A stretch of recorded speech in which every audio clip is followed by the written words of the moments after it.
Fala, seus monstros! Olha só, então a gente tá de volta aí pra continuar esse episódio de Esparta. Olha que maravilha, que loucura, que delícia! A gente vai falar hoje, então, logo de início da religião dos espartanos, tá? Quais deuses eles cultuavam, como que funcionava isso, o que tinha a ver com a guerra, né? Já que era tão importante essa guerra pra eles, o que tinha a ver a religião com a guerra, bem legal. E lógico também a gente vai falar dessas guerras, de algumas das guerras que eles travaram, não todas, porque senão a gente levaria 7 anos narrando todas as guerras dos espartanos, né? Porque era guerra pra caralho! E, pra ajudar vocês, mesmo comprometendo um pouquinho o tempo de retenção aqui do nosso episódio, a gente vai facilitar as coisas, olha só. Pra ficar fácil pra vocês. Se estiver ouvindo no YouTube, vocês vão encontrar na descrição a separação, então, separação de temáticas em determinados minutos do vídeo, tá? Vocês vão poder pular para a parte que vocês quiserem. Se vocês estiverem escutando no Spotify ou qualquer outro agregador aí, vocês também vão poder avançar para frente na parte que mais interessa a vocês, seguindo a seguinte divisão. Aos 8 minutos e 40 segundos, falaremos dos equipamentos e do modo de luta dos espartanos. Aos 17 minutos e 10 segundos, falaremos da guerra contra Argos. Aos 22 minutos e 50 segundos, começaremos a falar das guerras médicas, os 300 de Esparta. Em 1 hora e 27 minutos, falaremos da guerra do Peloponeso, ou seja, a guerra contra Atenas. E em 1 hora e 54 minutos, vem aí o quadro Parece Fake, mas é Fato e o Mau Conselho e Mau Exemplo. Sendo assim, iniciaremos então pela parte da religião. O que temos aí, Leandro? Manda bala. A religião, ela vai ocupar um lugar fundamental em Esparta, mais importante do que em outras cidades. E como é que isso é comprovado? Pelo grande número de templos e santuários que foi encontrado na região da Lacedemônia. Cerca de 43 templos dedicados a divindades e 22 templos dedicados aos heróis, porque eles também era muito legal, Jean, porque eles cultuavam os heróis da Guerra de Troia, tipo Heitor, Aquiles, Castor, Pólux, esses caras aí. Que massa, massa. As divindades femininas, elas tinham um papel importante em Esparta, olha que louco. Desses 43 templos que tu mencionou, Leandro, 34 deles eram dedicados a personalidades femininas, deusas e, né, enfim. Atenas era a mais adorada de todas, inclusive aí, né, apesar de ser patrona da outra cidade, né, era uma das mais adoradas. Apolo tinha poucos templos, mas era ainda de maior importância para os espartanos. Uma curiosidade aí também é que tu pensa assim, os caras eram os caras da guerra, né, então tinha o Ares, né. Pode escrever. O Ares, pra vocês saberem, ninguém queria ter ele como patrono. O Ares eu poderia comparar, apesar dele ser o deus da guerra, eu poderia comparar ele ao Loki na mitologia nórdica, porque ele era meio... Ele tinha uma carga meio de covardia junto com ele, assim, no sentido traiçoeiro, não de fugir da guerra. Mas ele tinha uma carga meio negativa. Uma energia meio caótica, né? Exatamente, uma parada meio brutal, meio animalesca demais também, enfim... E os espartanos eram uns dos poucos que ainda admiravam ele, né? Não era o patrono exato, mas admiravam muito ele também. Apolo vai ter o lugar principal, mas o Ares aparece aí pra eles, sim. Como eu comentei antes, né? Outra diferença é que Esparta cultivavam lá os heróis da Guerra de Troia, né? Aquiles em Esparta era adorado como se fosse um deus.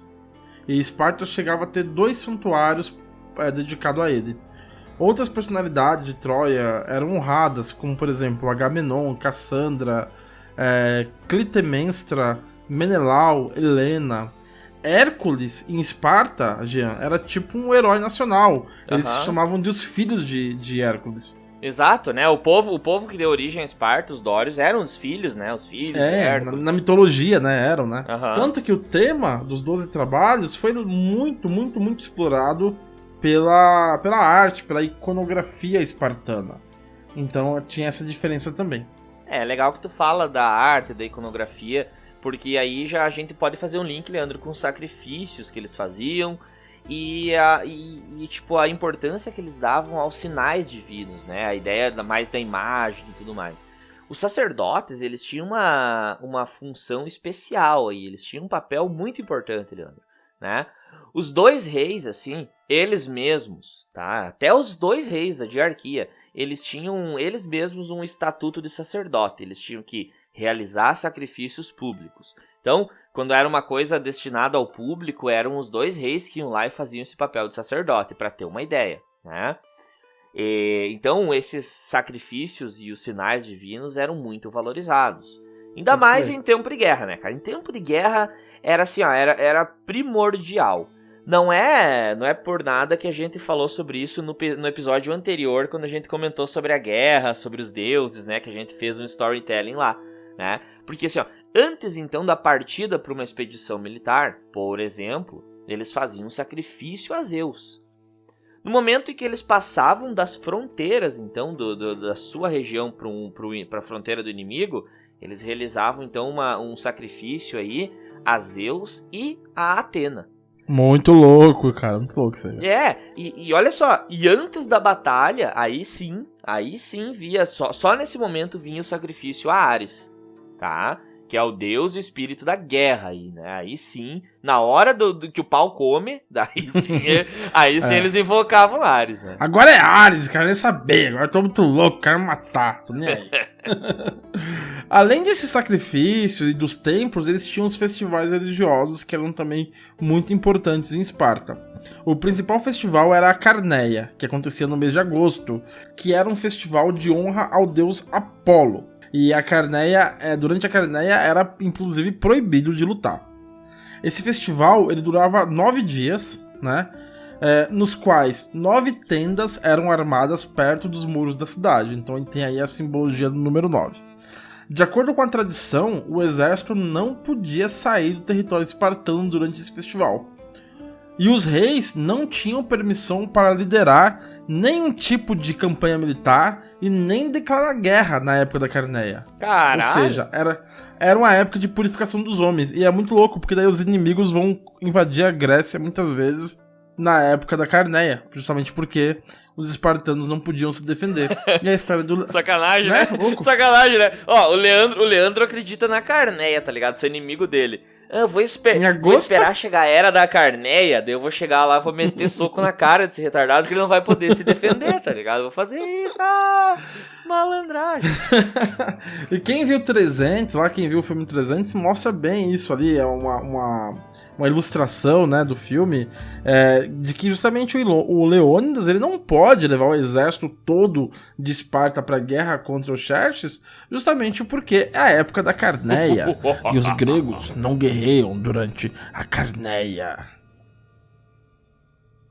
Buenas, então vamos chegando agora no momento, quem sabe seja o que muitos aí queriam, né, que é a parte da guerra, né, da treta. O aumento da população não resultou também no aumento da produtividade dos espartanos nem dos gregos. E a tensão social, Leandro, na vida dessas cidades-estados gregas foi se agravando, né? Agravou-se ali por volta do ano 730 a.C. Se agravou essa tensão devido a 2 coisas, uma coisa militar e uma causa aí que é econômica. A militar é a tal da invenção da falange. E a outra é a econômica, que é a cunhagem de moedas. Isso, na verdade, não é uma característica só grega, né? Mas de toda aquela parte do mundo ali, enfim, né? Viu, Jean? Se eu salvo engano aqui dos meus parcos conhecimentos históricos, o primeiro povo que começou a cunhar moedas foi o reino da Lídia, que era um reino grego também, ali na Ásia Menor. Acho que é por isso que aparece aí como uma inovação grega. Mas o que é a falange, né? O que é a falange? A falange é a luta de soldados unidos, como se fosse uma corrente.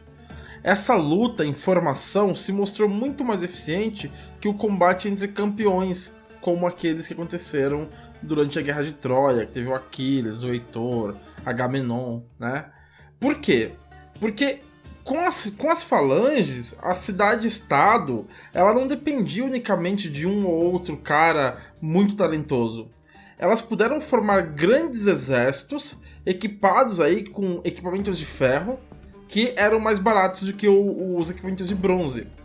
né? Todos equiparados, tecnicamente, né? Exatamente. Dizer assim, porque todos eles treinavam juntos, então é mesmo treinamento, mesma... E tipo, não dependia, assim, da genialidade de um herói que ia desequilibrar. Você tinha ali, sei lá, tipo, 1000 caras, todos unidos, com escudos, né? E com lanças, que iam enfrentar 1000 caras, todos com lança e escudo. Essa era a guerra que os gregos faziam. E ali a invenção econômica é o seguinte: pela primeira vez o peso do dinheiro substituía o campeão que ia à guerra. Porque com o dinheiro, com a cunhagem da moeda, passou a ser possível você comprar equipamentos para poder equipar os cidadãos da sua cidade. Você não dependia de campeões para lutar por você. Então essas duas inovações, ela, digamos assim, que ela aumentou o ritmo e a proporção dos combates entre gregos, né? Como tinha muita gente, eles acabavam fazendo guerra uns contra os outros para dominarem as cidades-estados dos outros. O Toynbee, aquele cara do qual a gente já falou, ele relata o seguinte, Leandro. Ele diz assim, ó: a menos eficiente peça do equipamento bélico do guerreiro helênico, ou grego, né, tinha sido o escudo redondo. Quando pequeno, era manuseável dentro de um carro, mas proporcionava reduzida proteção em campo aberto. Se bastante grande para cobrir o corpo do pescoço até as coxas, tornava-se tão pesado que o braço e a mão esquerda tinham de ser usados para segurá-lo. Então, eita porra, né? Eita caralho, é pra te proteger, mas só atrapalha, né, Leandro? Ou como é que é? Então, na guerra de campeão, o escudo era o menos eficiente equipamento. Porém, na nova guerra de falange, o escudo de diâmetro maior, ele era fundamental. Nas batalhas era mais seguro se manter em formação, lutar como falange, do que romper as fileiras para lutar como um campeão. É, né? Tipo, imagina que tu é aquela corrente, como tu falou, né? Todo mundo lutando como um só. Essa que é a ideia da falange, né? Todo Exatamente. mundo lutando como um só. Uma legião, né? Tipo, o próprio nome legião. Isso, Tipo, é justamente isso. São vários que agem como se fosse um só. Uma outra questão, Jean, que fazia com que o escudo se tornasse um símbolo de honra do soldado grego. Não só espartano, mas grego. Porque é o seguinte, na derrota você não conseguia fugir com o escudo no braço. Porque ele era muito gigante e muito atrapalhado. Então, se tornava uma questão de honra você manter o seu escudo. Um guerreiro espartano jamais podia largar ou perder o seu escudo. Tu não tinha como fugir com aquele trambolho gigante no braço. Não né? dava. Então tu jogava fora e chegando em casa sem o escudo, já todo mundo sabia que tu fugiu que nem um covarde. Um né? covardão, não tinha como. Exatamente. Tinha uma frase, né, atribuída às mães espartanas, né, que elas diziam o seguinte sobre isso: espero que meu filho volte com seu escudo, ou deitado sobre ele. Ou seja, volte com o escudo para mostrar que não desistiu, e se não for assim, que venha morto. Né, mas que não tenha fugido. Porque até o corpo do soldado morto, né, no campo de batalha, ele era levado depois orgulhosamente para casa, né, novamente. Ele retornava até a sua casa em cima do escudo. O corpo ia em cima daquele escudo. Era carregado sobre o escudo. Carregado com o escudo. Então esse equipamento ele se tornou um símbolo de bravura, né, dos gregos. Tanto que ele chegou a ser conhecido, Leandro, como o armamento. Esse termo em grego se chamava oplon, ou hoplon, com H, né? E é por isso que o guerreiro pesado da falange, armado com a lança e tudo mais, mas também com o escudo, ele ficou conhecido como o hoplita, que é o cara que porta o escudo. O hoplita, então, espartano, e depois outras cidades vão ter hoplitas também, né? Mas é aquele cara que lutava com aquele escudo gigante. É o portador do escudo. Olha que massa, né? Tipo, tu é o quê? Eu sou um hoplita, eu sou o portador do escudo. Eu acho que dá pra pensar o seguinte, né? Se você perguntasse pra um espartano assim, ó: qual que é a arma mais importante de um espartano? Ele ia falar que era o escudo. Ele não ia falar que era a lança ou que era chifres, né? Que é a espadinha dele lá. Ele ia falar que era o escudo, porque com o escudo ele consegue proteger a si mesmo e o seu companheiro. E o escudo é o armamento, não é um armamento, ele é o armamento. O armamento, o Hoplon. Sem escudo não tem falange, e sem falange não tem vitória. Exato. O equipamento completo de um hoplita se chamava panóplia, e era constituído de, né? Ou seja, o que tinha no equipamento completo de um hoplita? Manda bala. Um capacete de bronze, Massa. beleza? Que oferecia boa proteção da cabeça, porém deixava o hoplita praticamente surdo no campo de batalha. Um peitoral de bronze, mais tarde sendo utilizado couro ou tecido. Então aquele negócio do 300 dos caras lutar só de cuequinha e com o peito de fora, não. Não tá certo. Nada a ver, nada a ver. Um grande escudo redondo que era feito de madeira coberto de bronze, o oplon, o armamento. Proteções para o abdômen, braços, tornozelos feito de bronze. Uma longa lança de ataque feita de madeira com ponta de ferro era a principal arma espartana, era a lança. Um gládio curto chamada Chifidium, ou simplesmente Chifus, utilizada como uma arma secundária quando a lança quebrava.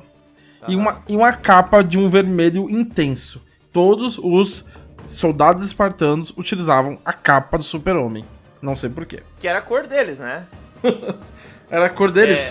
Será que eles eram comunistas já desde aí? Com certeza.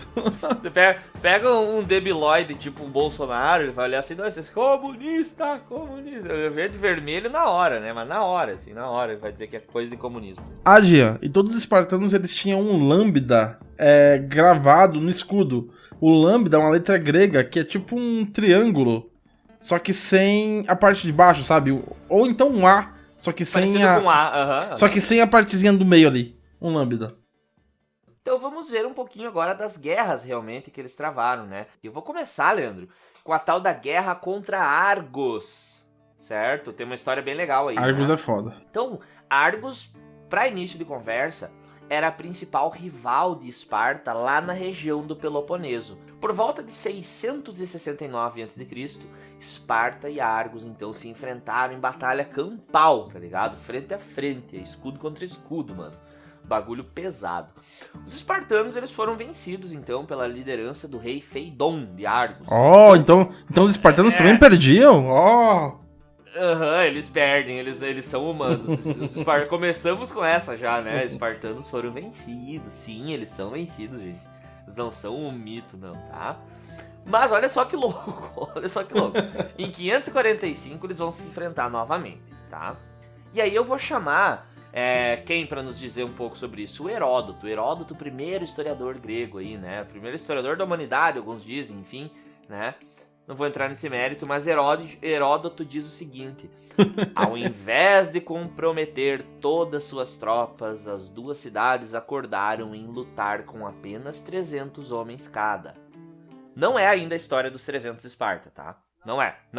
Mas assim, ó, o que eles pensaram, né? Vamos juntar 300 de cada lado, em vez de botar o exército inteiro, né? Então vamos botar 300 aí.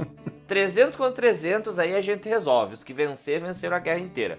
Parece ok, né, Leandro? Parece muito ok. Tranquilo de resolver isso, né? 300, os que venceram, os que perderam, né? Parece que eles tinham alguma coisa com o número 300, né? Tipo, 300. Sempre 300, tá ligado? Porque às vezes tinha também um negócio assim, tipo, o seu campeão enfrenta o meu campeão, daí é 1 contra 1. Daí pra não ficar, tipo, tão assim a sorte, né? Vai que o seu campeão é muito melhor. Vamos pôr 300 contra 300, né? Tipo... Exato, né? Já existe a falange, tem os hoplitas aí, né? Então vamos botar exército contra exército, ver qual exército é melhor. E aí a história conta o seguinte, que após uma luta sangrenta, né? Imagina uma batalha sangrenta, sobraram apenas 3 argivos e 1 espartano. Ué? Tipo, 3, venceu, né? Argos venceu, então. Tipo assim, 3... Os argivos pensaram o seguinte, olha, nossa superioridade numérica, afinal de contas nós somos 3, é sinal que a gente venceu. E não quiseram matar o espartano e voltaram para a sua cidade para anunciar o feito. Parece ok. Parece ok. Pra mim faz sentido. Mas o espartano, cabeça dura, se negou a reconhecer a derrota. Ele falou assim, não, é o que venci. Porque é o que fiquei no campo de batalha, eu não fugi. E os 3 foram embora, tipo... Eu fico imaginando, Jean, assim, ó, tipo, fico imaginando, os caras tava lá, se matando, lança sobe, lança desce, sangue jorra, olho pula fora, boca é vazada, as tripas caem fora da barriga, de repente, puf, acabou. Sobra 3 argivos e um espartano. Aí os argivos falam assim, velho, acabou a luta, né? Vai pra casa, acabou, né? Aí o espartano fala, não. Não. Isso me lembra, sabe quem? Adivinha. Monty Python, filme de Monty Python. Monty Python, pode escrever. Tá, em busca do cálice sagrado quando tem o Cavaleiro Negro, né? Não, você não me venceu, mas eu arranquei seu braço. Não, ainda tem outro, daí arranca outro braço.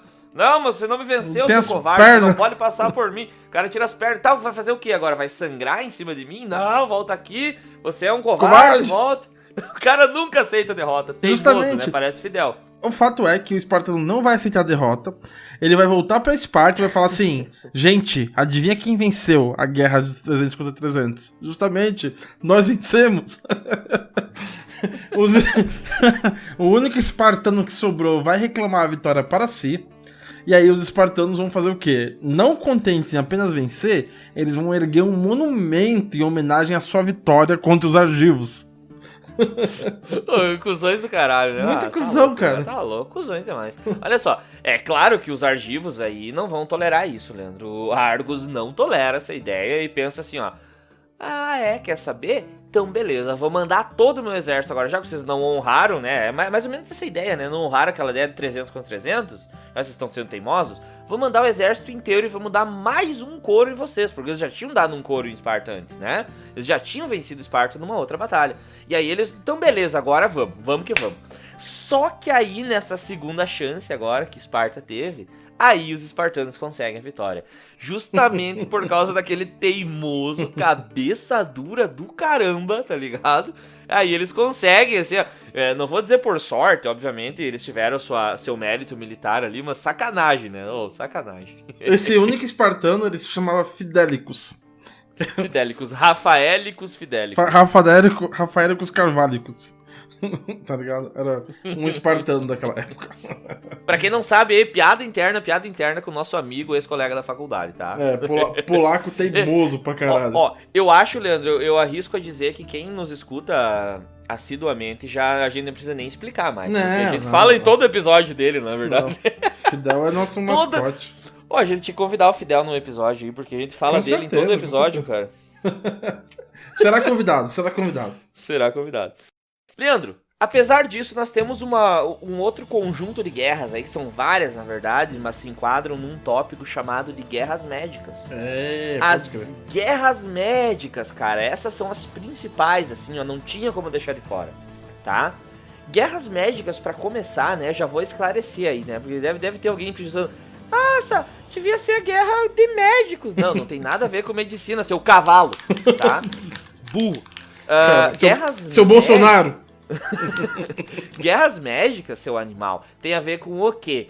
Dentro do povo persa, existiam várias nações ali. E parte dessas nações eram os medos, na verdade.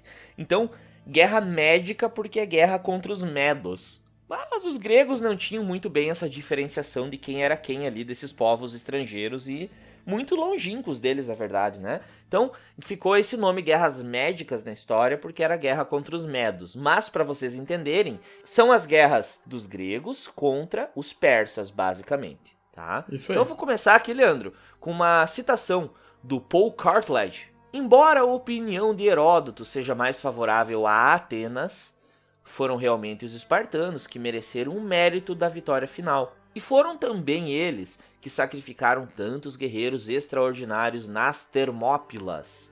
Foi sua inquebrantável disciplina e resolução de ferro as chaves da vitória decisiva nos campos de batalha de Plateia. Isso nos foda. Isso nos diz o Paul Cartledge, né? Historiador aí também. E quando que acontece o choque entre os persas e os gregos? Isso vai acontecer no ano de 547 a.C. Então, é muito importante que vocês saibam que todas as datas que a gente está falando até agora são antes de Cristo, tá? Desde a fundação de Esparta, a Revolução dos Messênios, tudo antes de Cristo. Até o fim de Esparta, né? Até o fim de Esparta. Daria pra dizer assim. Isso acontece quando Ciro I o primeiro imperador dos persas, conquista a Lídia.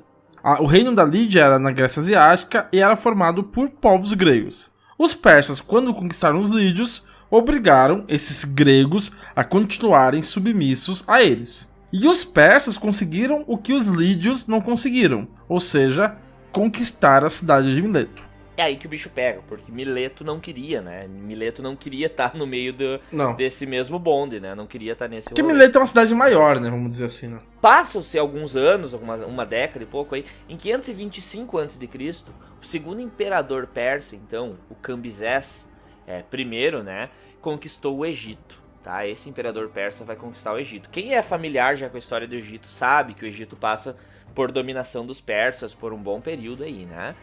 E em 513, passando mais um tempo aí, o terceiro, agora olha só, Leandro, o terceiro imperador dos persas, e esse é o cara, esse que é o que começa a treta inteira mesmo, o Dario I, ele atravessou o Estreito de Bósforo. Para quem não sabe, é o chamado Golden Horn, o chifre dourado, lá em onde é Constantinopla, né? Ele atravessou aquele estreito e conquistou o sudeste da Europa. Claro que não existia Constantinopla naquela época ainda, né? Eu falei só pra questão de referência. Localização. Isso. Regiões, então, que hoje correspondem à parte da Bulgária, Romênia, Moldávia e Ucrânia, tá? Enfim. Dessa forma, então, as garras do Império Persa acabavam se fechando cada vez mais, como se fosse uma pinça, Leandro, sabe?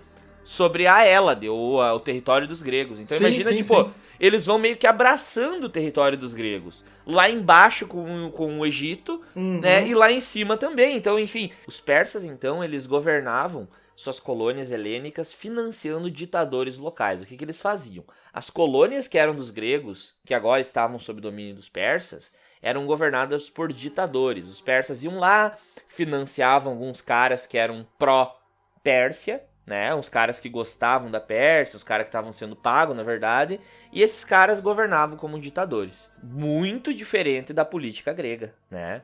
Muito diferente da política da polis. Em uma época, então, em que as ditaduras estavam sendo derrubadas por toda a Grécia. Então, assim, ninguém mais curtia a ditadura.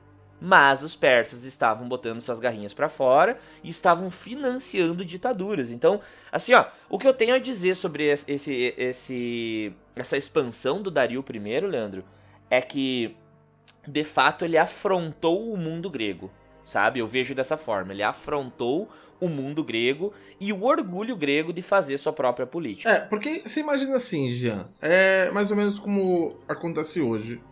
Hoje, se um país quer dominar outro país, ele acaba financiando políticos daquele país que ele quer dominar, que no futuro vão ser pró o país dominante. Vamos pegar um exemplo, Hong Kong e China, por exemplo. A China quer manter a soberania sobre Hong Kong, então a China vai financiar políticos que são pró-China em Hong Kong. Mais ou menos como a Pérsia fazia nas cidades gregas que a Pérsia conquistou após conquistar o reino da Lídia, financiando esses políticos que não que eles eram, mas mais tarde eles seriam pró-Pérsia. Afinal de contas, eles receberam dinheiro dos persas. É o jeitinho do mundo, é o esquema do mundo. O que vai acontecer é que em 499, ou seja, 26 anos após Cambisés conquistar o Egito, essas cidades da Grécia Asiática que estavam sob domínio persa, elas vão se revoltar contra esses ditadores que governavam em nome dos persas. Acontece que nessa revolta, que havia sido liderada pelos habitantes de Mileto, né, essa cidade maior que não queria ser conquistada, essa revolta teve o apoio de duas cidades do continente. Quais eram as cidades? Atenas e a cidade de Erétria. Então, é aí que o mundo da Grécia continental e os persas vão se chocar, quando os atenienses e os erétrios ajudam os revoltosos liderados pela cidade de Mileto contra os seus mestres persas. É aí que o bicho pega, né? Porque aí o Dario I, ele vai concluir o seguinte, que se o controle dele sobre os gregos, da parte asiática ali, estaria sempre ameaçado, enquanto ele não conquistasse o continente, então ele vai dizer assim, ó, vou ter que conquistar o continente. Claro, porque sempre teria um Atenas pra ajudar os seus amigos da Ásia, entendeu? Exato, tipo, ó, eu não posso ficar só na beirinha aqui da parte asiática, da costa asiática, né, com essas colônias aqui, porque os gregos ali, eles querendo ou não, estão sempre ajudando nas revoltas dessas cidades. Então eu tenho que governar tudo. Tudo. Diz ele que tem que governar tudo. Por volta de 490, mais ou menos, antes de Cristo, o Dario I, então, vai enviar uma mensagem, Leandro, a famosa mensagem, né?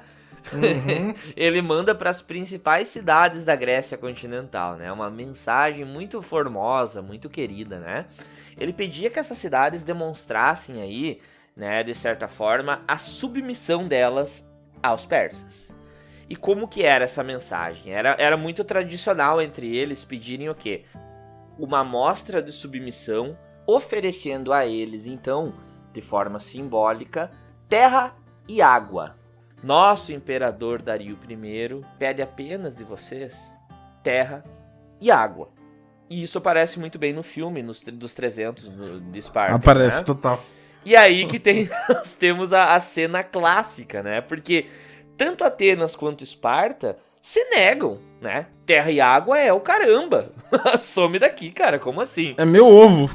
Meu ovo esquerdo, sai daqui. Terra e água é pra mim, não pra vocês. Vão embora, vazem, né? Da onde que eu vou... Porque aceitar a oferta de terra e água era demonstrar submissão. E as cidades-estado gregas, elas não eram submissas, elas tinham orgulho das suas cidades, né? É o princípio da liberdade, né, Jean? Exato. Então não tinha como eles fazerem isso, né? Então eles negam isso e acabam agravando a situação. Por quê? Porque eles matam os mensageiros persas. É a célebre cena e o célebre meme, enfim, de Esparta, né? De quando vem o mensageiro persa, pede terra e água, o rei Leônidas nega, e aí tem a cena que ele fala, "This is Sparta." E daí ele dá o chute no peito dele, derruba no fosso, e os outros espartanos matam o resto, né, dos mensageiros persas. Né? É claro que é uma ilustração ali, mas de fato eles mandaram matar os mensageiros persas, tá? Isso agravou muito a situação, né, Leandro? Porque isso daí era uma violação de normas que existiam. Porque assim, ó, apesar de tudo, a galera, não sei se tá ligada, mas apesar de a gente tá falando de guerra, guerra sempre teve regras. É uma coisa que é um pouco difícil da galera entender às vezes, até os alunos em sala de aula. Quando a gente fala de normas, de regras dentro de uma guerra, né? Eles não, às vezes a galera não entende muito bem essa diplomacia.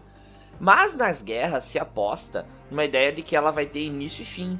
E quando ela terminar, é bom que haja respeito, é bom que haja um limite, né? E quando não há limite, a barbárie toma conta. É por isso que, por exemplo, não se mata general, não se matam os oficiais, aqueles caras que controlam os soldados, né? Para que não haja uma barbárie total, para que os exércitos não fiquem totalmente desgovernados após um combate, não saiam saqueando, não pilhem, não matem todo mundo, crianças, mulheres. Então tem que ter um princípio de norma e de regra. Por isso que existe a chamada diplomacia e o respeito, então, a essas questões diplomáticas. Então, nesse sentido, era uma violação tanto de normas religiosas quanto de normas diplomáticas matar mensageiro. É, bancada, não se mata mensageiro. Foi mancada demais, e eu acho que isso, inclusive, agravou muito mais o ataque que viria até eles, né? Se tivesse a guerra sem esse acontecimento, eu acho que não teria sido um ataque tão massivo como foi. Mas, enfim, eles matam então os mensageiros, e em 490, os persas, sabendo disso, eles iniciam sua expedição. Aí o bicho vai pegar. É tipo assim, ó, no mercy, bitch.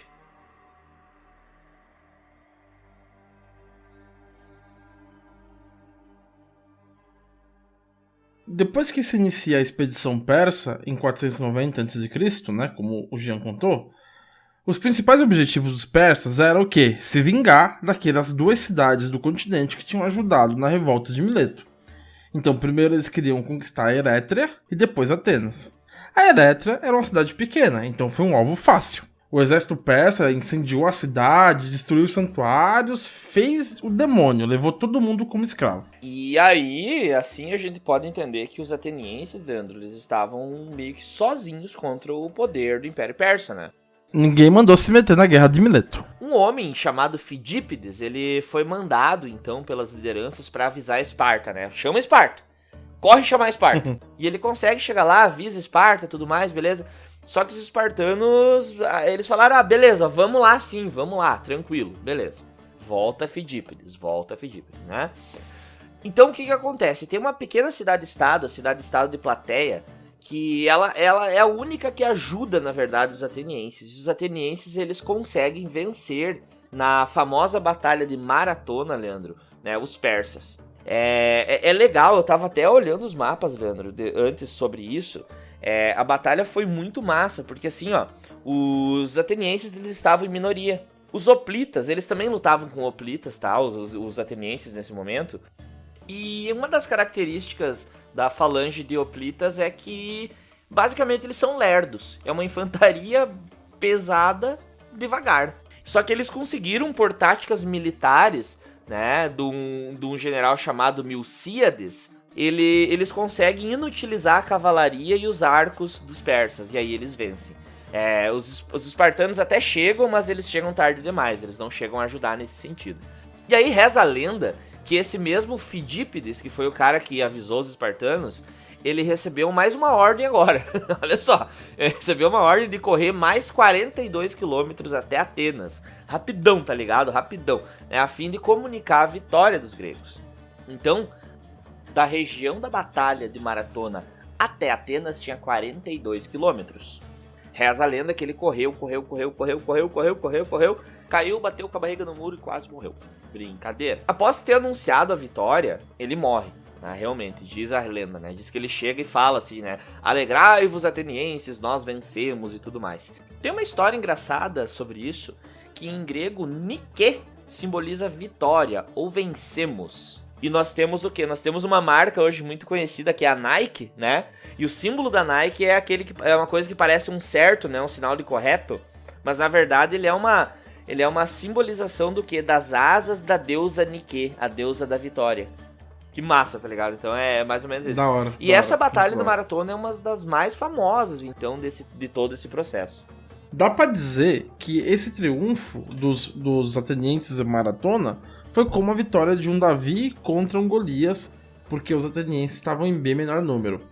Essa vitória se deveu ao gênio estratégico de um general ateniense, o Miltíades, né? E também, não somente ao general, mas também à bravura dos homens que defendiam mais do que sua pátria, mas uma ideia, a ideia da democracia, a ideia da polis. E nesse sentido dá pra gente comparar, Jean, com a Revolução Francesa, quando os soldados de Napoleão, eles defendiam muito mais que simplesmente a França, mas defendiam aquele ideal de liberdade e de igualdade, de fraternidade, que inspirava os soldados e que muitas vezes fez com que eles fizessem coisas impossíveis no campo de batalha. Verdade, tu pensa a França, né, passando por uma revolução, uma confusão interna gigantesca, contra a revolução, ou seja, batalhas, né, quase uma guerra civil dentro da França, e enfrentavam o quê? Coligações, né, de países contra eles numa guerra, cara. Imagina várias monarquias descendo o sarrafo neles e eles venceram, cara. Mas voltando então à campanha dos persas contra os gregos, Dario I aí, ele vai empreender toda essa campanha militar, mas depois de um tempo ele vai vir a falecer, sendo sucedido pelo seu filho, Leandro, que é o Xerxes. Isso aí. Xerxes aí, pra quem não sabe, no filme ele é o Rodrigo Santoro. Cheio de penduricalho. Nos 2 primeiros anos do governo do Xerxes, então, ele vai ter que lidar com algumas revoltas lá no Egito, né? Vamos lembrar que tanto o Egito quanto a Babilônia eram governados pelos persas e tem várias revoltas aí. Isso era costumeiro, então, quando morre um grande imperador ou um rei, os povos que são submetidos a esse império, eles começam a fazer revoltas para tentar se libertar. Então o Xerxes ele teve que lidar com essas revoltas aí no Egito e na Babilônia. Depois de uns 2 anos, ele coloca o exército da Pérsia agora, depois de ter terminado de abafar as revoltas, ele coloca o exército da Pérsia, então, para tentar concretizar o desejo do seu pai Dario I, que era conquistar tudo. Era conquistar tudo, toda a Grécia, né? E incorporar, então, toda aquela região da Grécia ao Império Persa. Xerxes sabia, né? Ele sabia que os gregos, eles eram meio que fura-olho, que eles ficavam se cutucando, se agulhando, né? Que, tipo, tinha uma instabilidade política na Grécia, porque as cidades e estados ficavam, né, disputando uma com a outra. Então ele pensou, olha, vou dar no meio. Uma das chances de eu ganhar é porque as cidades e estados, elas não são totalmente unidas, né? Também ele sabia que a principal luta dos gregos era o combate com os hoplitas, né, em solo, que a gente já falou sobre isso, eles lutavam como um só. Mas eles eram uma unidade de infantaria pesada, né, Leandro? Devagar, lenta, né? Então o que eles pensaram, assim, ó, como que as falanges dos hoplitas vão conseguir se defender de hordas, né, de 1000 nações do Império Persa, porque os persas tinham muitas nações dentro deles, como eu já falei dos medos, por exemplo, né? Então assim, ó, pensa, persas versus os hoplitas. Ia ter uma grande vantagem dos persas, porque os hoplitas, então, eles não se movem muito, é uma tropa forte e poderosa, mas pouco móvel, pouco versátil, e os persas tinham cavalaria, eles podiam fazer várias manobras no campo de batalha, então eles tinham essa possibilidade. Além do mais, eles eram uma grande maioria, né, Leandro?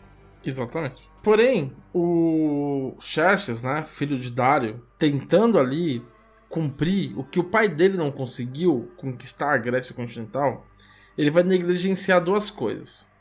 O primeiro era o desenvolvimento de uma formidável frota de triremes que Atenas estava desenvolvendo sob a liderança de Temístocles, um general. E o segundo era a própria resolução de Esparta de mais do que nunca resistir ao domínio persa. Talvez os espartanos eles se ressentissem por terem chegado atrasados em Maratona. Porque, como disse o Jean, eles até mandaram os hoplitas, porém chegaram atrasados em Maratona e não conseguiram participar da luta.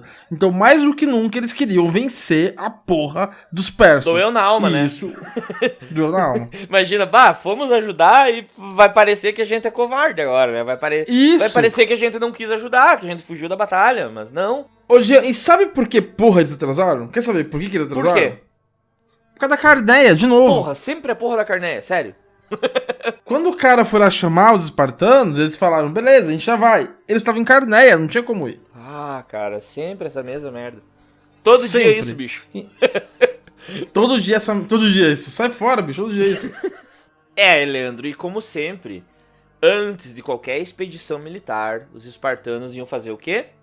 Eles iam consultar o oráculo de Delfos. Eles iam falar com o oráculo e tudo mais. Bom, show de bola.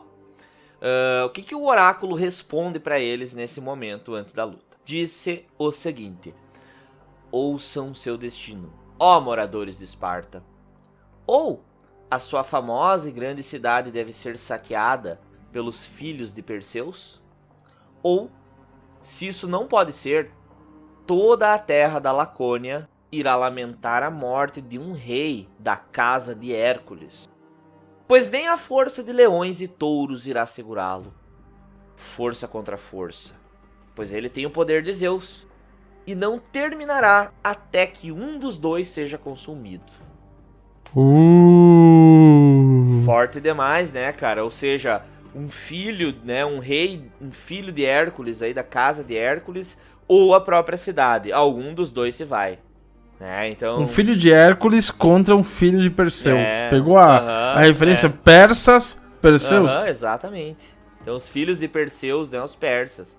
Então é isso aí, cara. Ou a Esparta toda poderosa vai ser saqueada pelos filhos de Perseus, ou seja, os persas, ou vai morrer um rei filho de Hércules. E quem são os filhos de Hércules? Os dórios, os espartanos, né?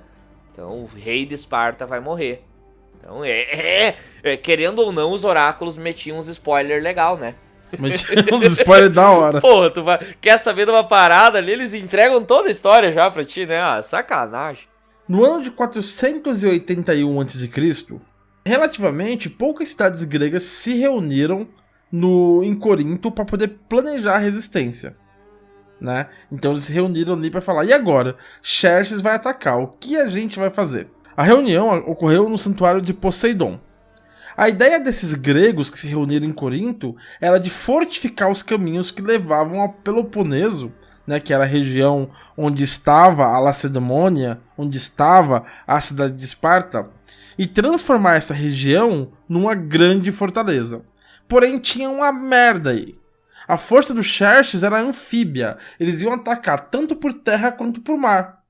E a estratégia grega dependeria de uma precisa cooperação entre o exército em terra, que os espartanos tinham, e forças navais. E aí tava merda. Esparta não tinha uma frota naval. Porra. Merda. Merda demais. No próximo ano, então, as forças do Xerxes eles já estavam em marcha, Leandro. Já estavam vindo pra cima e nada podia pará-los. O Heródoto, nosso primeiro historiador, ele diz que rios inteiros secaram sob peso de mais de 1.700.000 soldados.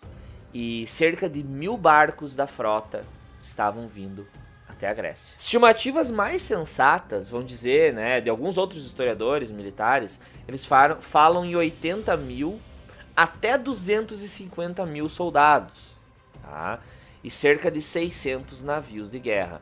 Mas assim... Que não é pouco. Não é pouco, isso que eu queria dizer. De 1.000 barcos para 600, não muda tanto assim, sabe? Eu quero dizer que ainda referente ao que os gregos tinham para se defender, ainda é um número muito grande.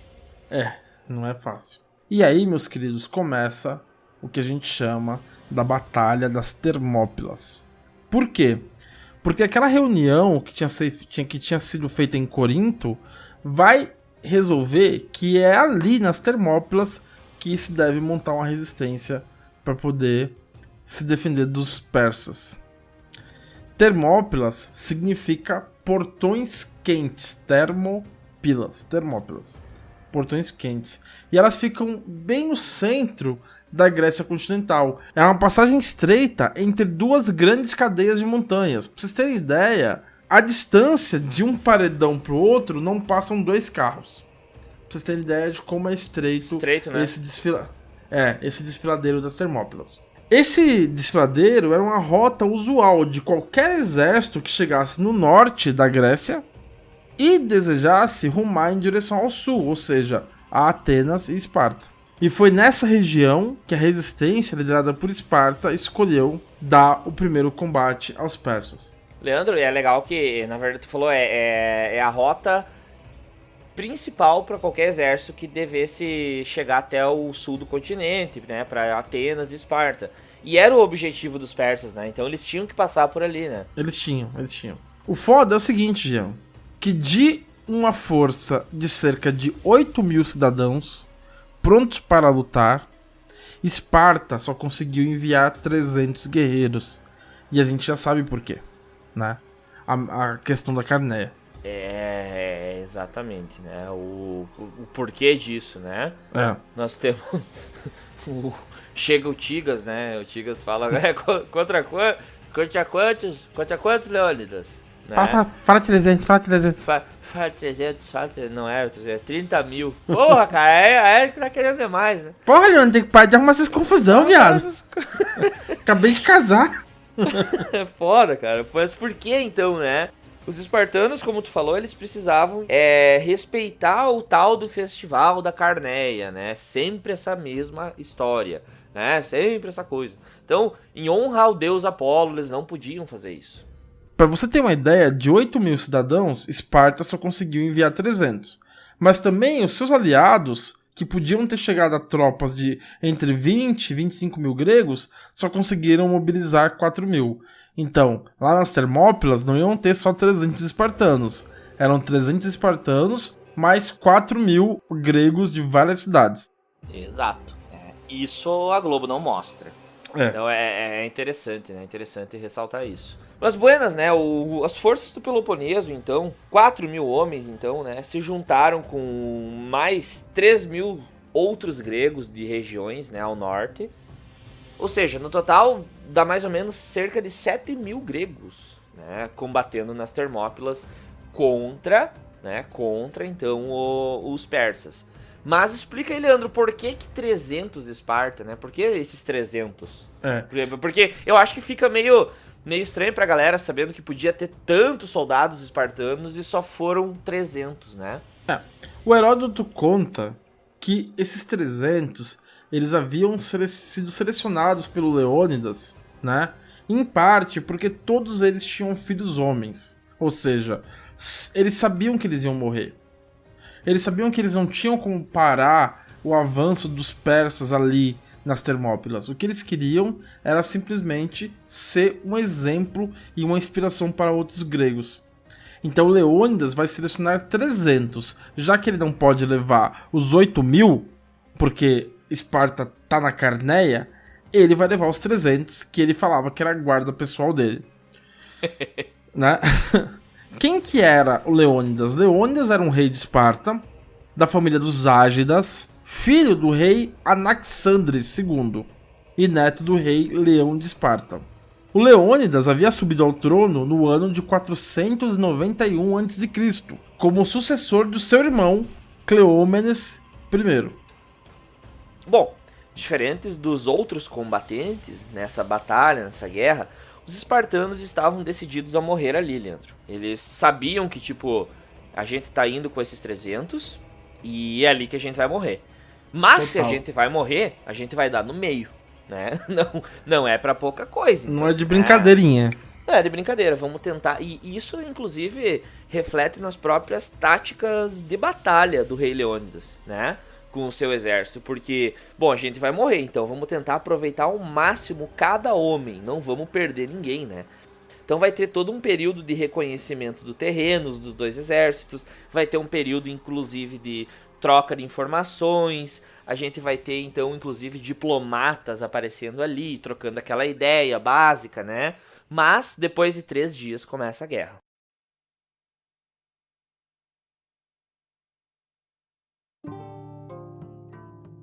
O que vai fazer quando os persas chegarem? Matá-los, senhor. As palavras saltam à boca tão facilmente quando se é jovem. Passaram-se mais de 16 anos desde o dia da instrução de Polinix na cantina. Em todos esses anos, eu jamais deixei de imaginar como seria o nosso encontro com os persas. Assim que chegamos nas Termópilas, começamos a reconstruir o antigo muro que protegia o desfiladeiro. Logo os batedores voltaram com notícias. A planície começava a ser ocupada pela maré persa. Sabiam que os gregos estavam ali? E nós também sabíamos de sua presença. Um assovio agudo chamou a atenção de todos no acampamento. Mensageiro do inimigo se aproximando! Gritou a sentinela.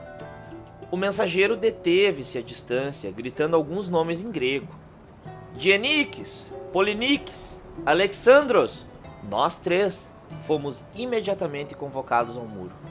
A embaixada persa avançou, formada por um homem moreno, quase negro, e um jovem do mesmo tom de pele. Dienikes reconheceu seu representante de imediato. Era o capitão Omari, que havíamos conhecido 4 anos antes, em Rhodes. O rapaz, ficamos sabendo, era seu filho. Seguiu-se uma afetuosa cena de reencontro, com muitos tapinhas nas costas e apertos de mão. A essa altura, o grupo que circundava o egípcio cresceu para mais de 100. Omari era tão alto que ultrapassava em pelo menos uma cabeça Aristodemos, o mais alto dos gregos. O seu sorriso cintilava mais do que nunca. Trago uma mensagem do próprio Xerxes aos espartanos. Se alguém puder me conduzir ao rei Leônidas, ficarei grato em cumprir o meu dever. Nenhum tratado será assinado com os persas, com base em nação por nação, disse Dienikes, assumindo a posição de líder da reunião. Deve ser um único acordo para todos os gregos. Então vou falar diretamente com vocês 3, disse o egípcio. Se os espartanos se renderem agora e depuserem as armas, ninguém irá os superar em honra sob a bandeira do rei. Nenhum pé persa pisará o solo da Lacedemônia agora nem nunca. Sua majestade jura, o seu território manterá a soberania sobre toda a Grécia. Suas forças ocuparão um lugar de unidade líder no exército de sua majestade, que, se bem conheço, cumulará seus novos amigos de presentes em riquezas em proporção além da imaginação. Pode parar aí, amigo, disse Polinix, e continuou com veemência. Se isso é tudo que veio nos dizer, irmão, já pode se calar. Que Xerxes se renda, continuou. Não deixaremos de nos igualar em generosidade. O egípcio manteve sua conduta amigável. Amigos, imploro que deem atenção a esse conselho. Somente a morte aguarda por vocês aqui. Vocês gregos não podem acreditar que resistirão nem mesmo por um dia diante do número de soldados que Sua Majestade lançará contra vocês. Seus cavaleiros são tantos que secam os rios quando passam. Sua infantaria é tamanha que sua marcha faz a terra tremer. Amigos, os arqueiros medos de Sua Majestade são tão numerosos que quando disparam seus arcos, a massa de suas flechas bloqueia o sol. Nesse momento, Dienix, impassível, interrompeu. Ótimo! Lutaremos na sombra, fazendo com que sumisse o sorriso e também o brilho dos olhos do egípcio. Se forem capturados, falou aos espartanos, me chamem. Usarei toda a minha influência para que sejam poupados.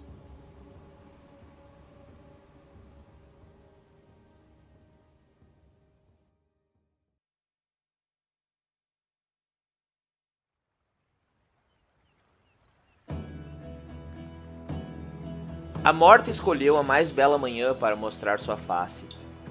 A manhã do quinto dia, desde nossa chegada às Termópilas. O céu era de um azul tão puro que parecia uma pintura dos deuses. Não se via sequer um risco de nuvens em sua tela. O ar enchia nossos pulmões com um cheiro de mar, misturado ao das fogueiras da noite anterior. Ao longe, eu ouvia o revoar das gaivotas. Em poucas horas, a calmaria daquela manhã daria lugar aos gritos, lamentos e choros da carnificina. Foram os medos a linha de frente das tropas que primeiro atacaram nossos aliados, embora nenhum dos defensores soubessem disso. Nós, gregos, não sabemos distinguir entre persas, medos, assírios, babilônios, árabes, frígios, carianos, armênios, sicianos, capadócios, báctrios, tampouco nenhuma das outras 80 nações asiáticas do exército persa. Mas reconhecíamos os helênios jônios e lídios, os indianos, etíopes e egípcios que se destacavam por suas armas e armaduras. Ouvimos um comandante medo gritar uma ordem em sua língua. 1000 arqueiros medos ergueram seus arcos. Um som, como tecido sendo rasgado pelo vento, ressoou dos punhos dos arqueiros inimigos quando suas mãos soltaram a corda e suas setas voaram ao ar. Zeus do trovão e da vitória! Gritou um dos comandantes enquanto baixava seu elmo e posicionava seu escudo. Num instante, todos os helenos seguiram seu exemplo. Os espartanos haviam sido colocados na reserva, de onde eu observava.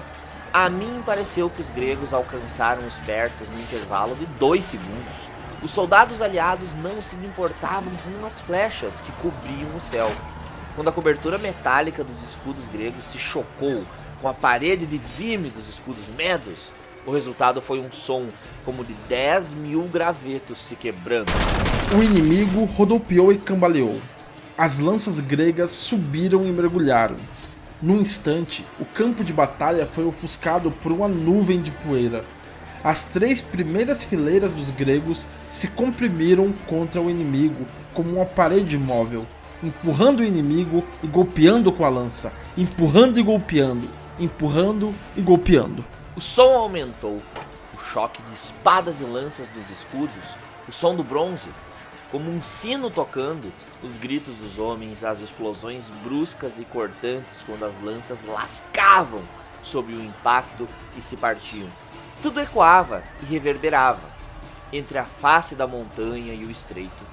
O tempo passava rápido e devagar, parava e acelerava.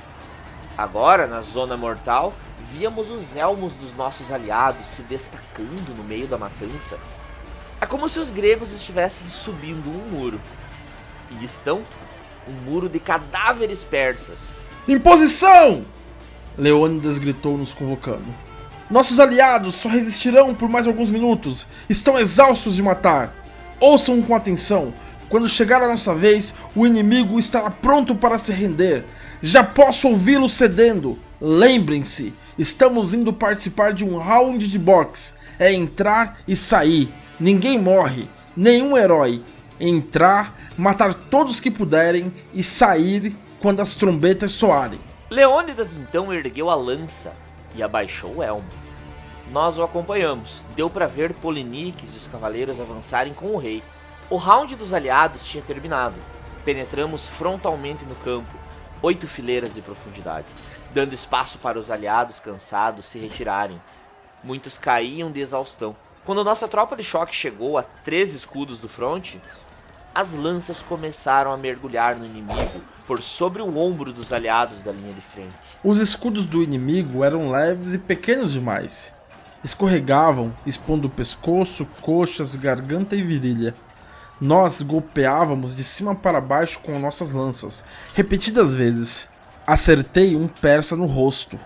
Por um milésimo de segundo, pareceu que a ponta da lança seria detida pelos ossos de sua face. Mas, após apenas uma vibração e um som oco, o bronze sumiu ao lado do nariz do miserável. Os espartanos repetiram o movimento, empurrando e golpeando, gritando a cada estocada, encorajando e incentivando seus pares. O armamento dos medos era o de guerreiros das planícies, equipados com armas leves. Seu papel era de atacar rapidamente. O conflito com a falange helênica de escudo pesado e armadura de bronze foi o inferno para eles. E ainda assim resistiram bravamente. Sua bravura foi emocionante, de uma coragem a ponto da loucura. Tornou-se um sacrifício puro e simples. A terra cresceu, coberta pelos corpos inimigos empilhados. Vi a disciplina ser quebrada entre os soldados da tropa de choque Meda.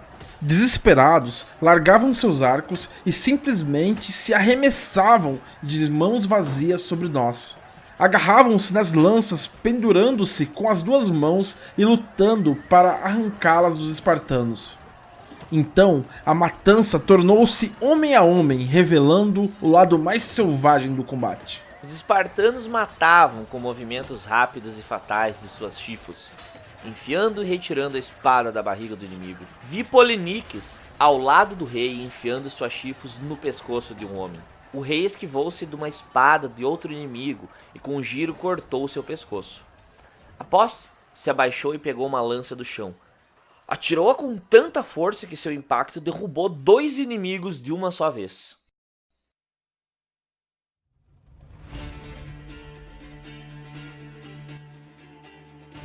A capacidade de reforço dos médios parecia ilimitada. Apesar da magnitude catastrófica de suas baixas, por um momento a maré começou a fluir a favor do inimigo. O peso de sua massa começou a pressionar os espartanos. O inimigo jorrou por cima do muro de cadáveres. A cena era caótica. Um espartano caiu de costas em meio à carnificina. Vinha um medo decepar a cabeça do guerreiro com um golpe ruidoso de cimitarra. Uma fúria tomou conta de mim. Arremessei minhas chifres com toda a força que me restava. A espada acertou o peito do desgraçado, enterrando-se quase até o cabo. Enquanto me movimentava para recuperar minha espada, pressenti um golpe vindo da direita. Por instinto me protegi com o escudo. A violência do golpe me atirou ao chão. Um homem que mais parecia uma montanha havia me golpeado com seu martelo. Animado com a minha queda, ele se aproximava para desferir o golpe fatal. Eu tentava me levantar, mas escorregava e resvalava num mar de sangue e lama. Via a montanha se aproximar e erguer o martelo com as 2 mãos. Mesmo que meu escudo parasse aquele golpe, eu sabia que seria esmagado pelo impacto de sua força. Não tive medo. A morte é o destino de todos os homens. Para os espartanos, a maior glória é morrer por sua polis. Preparei meu corpo para o impacto. Mas o quê?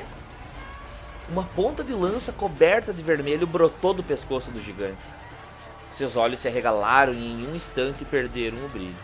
Seus joelhos vacilaram e se dobraram antes mesmo dos braços penderem sob o peso do martelo. Por detrás do gigante surgiu Polinix, o capitão dos cavaleiros. Levante-se, Alexandros. A luta não terminou, disse-me, estendendo a mão. Nada inflama mais a coragem no coração de um guerreiro do que ver a si mesmo e seus camaradas prestes a serem aniquilados. Ao me ver cair, Polinix atravessou o campo de batalha como se usasse as sandálias aladas do próprio Hermes. Um novo ânimo se abateu sobre a falange espartana. No meio da matança, os medos tornaram-se uma turba. Agora, munidos somente de coragem que, por mais gloriosa, não poderia triunfar sobre o ataque coeso disciplinado que agora os pressionava. Então, os lanceiros medos perderam o controle. Como pinos de boliche, as colunas empilhadas caíam para trás. Os corpos desabaram um sobre o outro. Na tentativa de fuga, a linha de frente do exército persa se chocava com sua retaguarda. Uma nova saraivada de flechas cobriu o céu. Agora, os arqueiros médios da retaguarda não mais escolhiam seus alvos, atingiam tanto gregos quanto o seu próprio exército. Peito a peito com a tropa de choque espartana, os arcos do inimigo eram inúteis. Jogaram-nos para o lado e lutaram com as cimitarras que levavam nos cinturões. A bravura dos medos era incontestável, mas suas armas leves eram inofensivas, como brinquedos, contra a parede sólida da armadura espartana. Os medos foram derrotados. Agora era a vez dos aliados. Enfiem o ferro neles, rapazes! Gritou um espartano enquanto a onda aliada avançava. A primeira leva tinha sido dispersada, nós caíamos de exaustão. Muitos estavam feridos e precisavam de cuidados. Era hora de reagrupar e restaurar nossas forças. Mais tarde, Leônidas, sem se deixar iludir com a vitória, parabenizou os vitoriosos. Muitos aliados, impressionados com as forças persas e já sabendo que um pastor havia nos traído, abandonaram o campo de batalha. Mas não os espartanos. A lei de Licurgo nos impede de recuar, nos impede de desistir. Leônidas, tampouco, procurou impedi-los de partir. Na manhã seguinte, o rei reuniu seus pares em sua última conferência. Espartanos, preparem-se para a glória!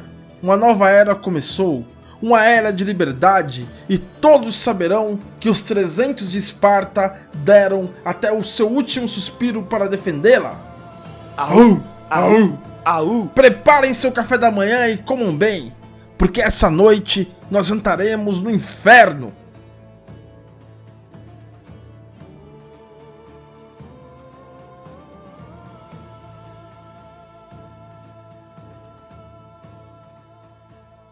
Bah, cara, que foda essa batalha, hein, meu? Que foda, cara.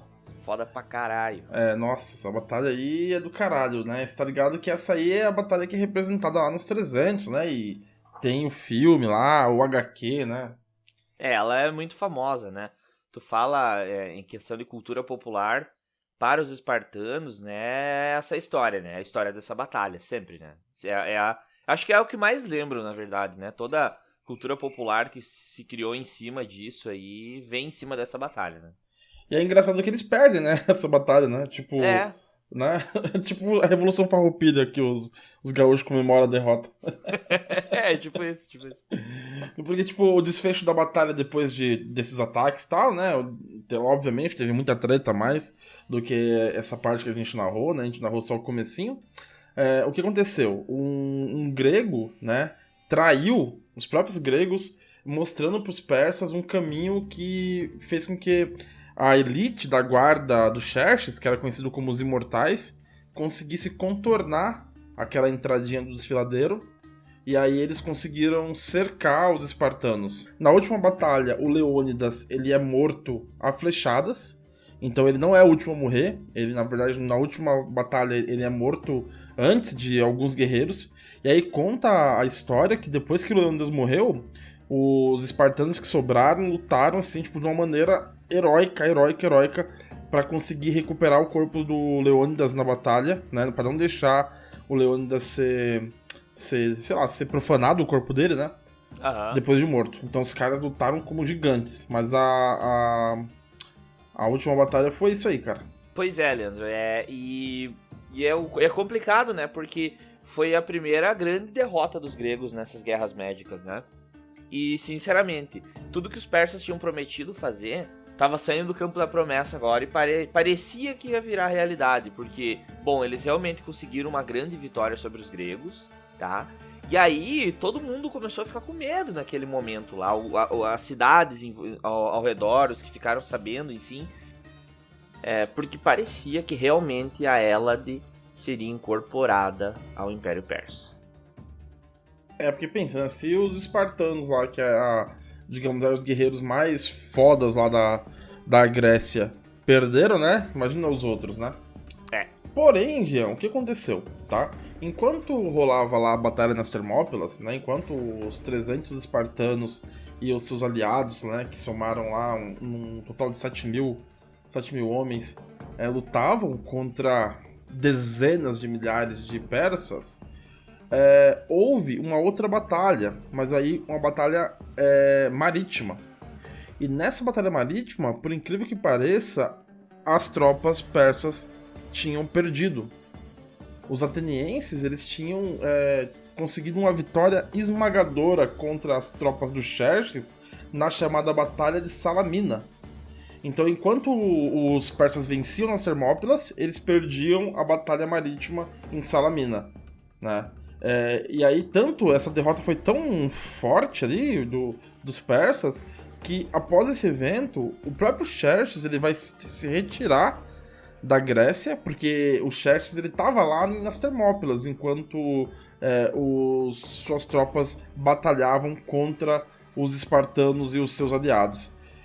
Depois que ele fica sabendo dessa derrota lá em Salamina para os atenienses, ele vai se retirar, vai voltar lá para Persépolis, capital do Império Persa, e vai deixar no comando das tropas persas que deveriam conquistar a Grécia continental um general nobre conhecido como Mardônio. O Mardônio era um nobre, né, enfim, que passou o inverno na região da Tessália, mais ou menos ao norte da Grécia, de um ano para o outro, esperando. E o Mardônio, muito malandro, ele vai fazer aos atenienses algumas propostas bastante tentadoras, assim, para que os atenienses se unissem a eles. Pessoal de Atenas, se unam a nós aqui, a gente vai dar um dinheirinho para vocês, né? Um denário, dinheirinho, né? A gente vai dar tesouros para vocês, enfim, né? Como também haviam feito propostas para os espartanos antes da Batalha de Termópilas. Mas todas essas propostas do Mardônio foram rejeitadas. E aí, no verão de 479, o Mardônio então move suas tropas em direção ao sul agora. Então, descendo da região lá da Tessália, ele vai ao sul, com o objetivo agora dele de invadir e saquear Atenas, né? Porque pegando Atenas ali também na região da Ática, seria uma grande vitória, né? Então ele queria realmente invadir e saquear toda Atenas. Os atenienses, então, eles fazem chamados desesperados para que os espartanos os ajudassem, né? Então os atenienses lá, o Mardônio tá vindo, galera. O Mardônio tá vindo e não tem Por favor, pelo amor de Deus. Por favor, ajuda aí, Esparta. Ajuda aí. Por favor, senhor. Né? Sim, se eu não me engano, Jean, na região, em toda Atenas, tinha cerca de 700 cidades-estados. 700. E, na Liga de Delos, eles reuniram, 30, 40 cidades-estados. Pra você ver como... Por mais que, é um momento de maior união, mas ainda assim é uma merda se for comparar com a capacidade que eles teriam. Por exemplo, os argivos, né, de Argos. Cara, eles já estavam esgotados com suas guerras contra Esparta e tudo mais. Eles, nessa guerra aí, eles vão se manter neutros, né? Vão atacar Esparta? Beleza, não posso fazer nada, cara. E eu até imagino, né, não deve ser nem de sacanagem dos caras. Guerra não é barato, não. Os caras deviam estar cansados de guerra, né? É complicado. As forças persas, então, eles ocupam a Ática, tá? Que é a região onde fica a cidade de Atenas. E Atenas, então, teve que ameaçar a se juntar aos invasores. Galera, os caras estão aqui, ó. Se vocês não vierem... Vocês não vão vir, não? Se vocês não vierem, nós vamos se juntar a eles. Daí foda-se, né? Então, olha só, cara. Os caras tiveram que fazer uma ameaça, né? Que, se vocês não me ajudarem a expulsar o inimigo, eu vou virar o inimigo também. Eu vou estar do lado dele contra vocês. Então, o que vocês acham? Imagina Atenas falando assim, seus cuzão, vocês não vão vir não? Vocês têm certeza que vocês não vão vir? Então, só espera só que vocês vão ver o que eu vou fazer se vocês vão vir. Exato. E aí, tipo, depois que Atenas faz essa ameaça, só depois que Atenas faz essa ameaça, que aí os espartanos, eles resolvem atender o chamado de Atenas, né? Eles não vão imediatamente, eles vão quando eles acham que devem ir. Vai se juntar, então, os espartanos, né? As forças atenienses e alguns outros gregos exilados da região da Beócia. A região da Beócia é uma região ali no centro do continente grego ali no centro, vamos dizer assim, da Grécia continental, tá? Com exceção da cidade de Plateia, todas as polis da região da Beócia já tinham caído ou então se tornado aliados súditos dos persas, né? Ou seja, não tinham aceitado se submeter ao Xerxes, aquela oferta de terra e água que ele havia pedido tanto para os espartanos quanto para os atenienses. As forças gregas eram lideradas pelo general Pausanias. Quem que era o Pausanias? Pausanias, ele tinha substituído Leônidas e ele não era o rei, ele era um regente de Esparta, tá? Após a morte do Leônidas. Porque era bem recente, né, Leandro? Até porque era muito recente. Para ajudar Atenas, o Pausanias ele comandou cerca de 40 mil hoplitas aliados, tá? Sendo que desses 40 mil, 5 mil eram espartanos. Agora sim, tá ligado? Agora era o grosso da tropa espartana mesmo. Sim. Não era somente 300, né? Não era a guarda pessoal do rei. Tipo, eu vou dar um rolê com a minha guarda pessoal. Pra vocês verem como a situação é desesperadora, além dos espartanos, que foram lutar esses 5 mil, acompanharam eles o mesmo número de periecos, de hoplitas periecos, das cidades em volta de Esparta. Então, eu acho que foi até o Jean que explicou que os periecos eles estavam à disposição de Esparta, tanto econômica quanto militarmente. Exato. Então, Esparta vai convocar os periecos para lutarem contra os persas. E segundo o Heródoto, né, que é o principal historiador da época, pelo menos 35 mil elotas serviram como escudeiros e auxiliares de campo, né, nessa batalha, inclusive participando de ataques rápidos. Então, os gregos conseguiram reunir aí uma tropa formidável. Pensa, 40 mil hoplitas, sendo que deles 5 mil eram espartanos, outros 5 mil eram periecos e cerca de mais 35 mil ilotas que servem aí como auxiliares principalmente. Louco, hein? E foi uma puta de uma batalha, né, com perdão da expressão, porque tu imagina, né, cara, 40 mil hoplitas, por exemplo, é uma infantaria pesadíssima, né, cara. Aí começa a treta, né, Começa a treta, porque o Mardônio, então, ele vai se preparar com uma cavalaria, né, os persas, eles tinham essa diferença aí, né, de tropas, eles usavam muito cavalaria e tudo mais, né, cavalaria pesada, então, né, ele começa o primeiro ataque com uma carga de cavalaria, atacando os hoplitas, então. E era uma grande cavalaria, né? Os gregos vão responder, então, com uma saraivada de flechas, essa primeira parte da batalha aí, né? O que dá pra se fazer, mas mesmo assim, pensando por termos de guerra, os cavalos ainda têm um pouco de vantagem, porque eles são mais rápidos, é difícil acertar em alvo em movimento tão rápido, né, como em cavalaria. Enfim, mas dizem que eles acertam, inclusive, o cavalo do Mardônio, né, e aí... ruim, porque se um general cai em guerra no meio da batalha, o pessoal já se perde e tudo mais, né? Cara, assim, eu não sei, nunca estive numa batalha épica sem ser nos games, assim, nunca estive numa batalha da antiguidade. Eu também pessoalmente. Não. Mas eu tenho uma impressão que cavalo não deve ser difícil de acertar, cara. Porque é um puta de um bicho grande pra caralho. Eu acho que naquela época os caras miravam muito mais nos animais do que nos caras, entendeu? Ah, isso sim. Imagina os cavalos correndo assim contra você, você só mira a flecha e joga reto, tá ligado? É tanto cavalo e é tanto arqueiro que acho que você acerta alguns cavalos. Eu acho que os cavalos se fudiam muito mais, não muito mais, mas os cavalos se fudiam pra caramba nessas lutas aí, pobrezinho dos animais. A única vantagem que tem, que eu digo no caso, é a seguinte, imagina comigo, tu tá na linha de arqueiros e vem uma infantaria na tua direção. Tu atira uma saraivada de flechas, recarrega, e os caras tão vindo. Tu dá mais uma saraivada de flecha, recarrega, e os caras tão vindo. Aí quem sabe tu tenha mais uma chance de dar mais uma saraivada de flecha. Se esses inimigos estão a pé, eles demoram a chegar lá, então eles vão ter mais uma saraivada. Agora, se é uma cavalaria que vem valendo, né, correndo a full assim na direção deles, vai ter o quê, né? Acho que tem menos chance, né, de acertar eles, tem menos tempo, Eles né? até podem acertar a linha de frente ali da cavalaria, Isso. né? Mas depois chega ali os outros ali e arrebenta, né? Strike, né? E com flecha tu não se defende de cavalo, né? de frente a frente, assim, corpo a corpo, não tem como. É. Cara, é só furar o olho do cavalo, velho, claro que se defende.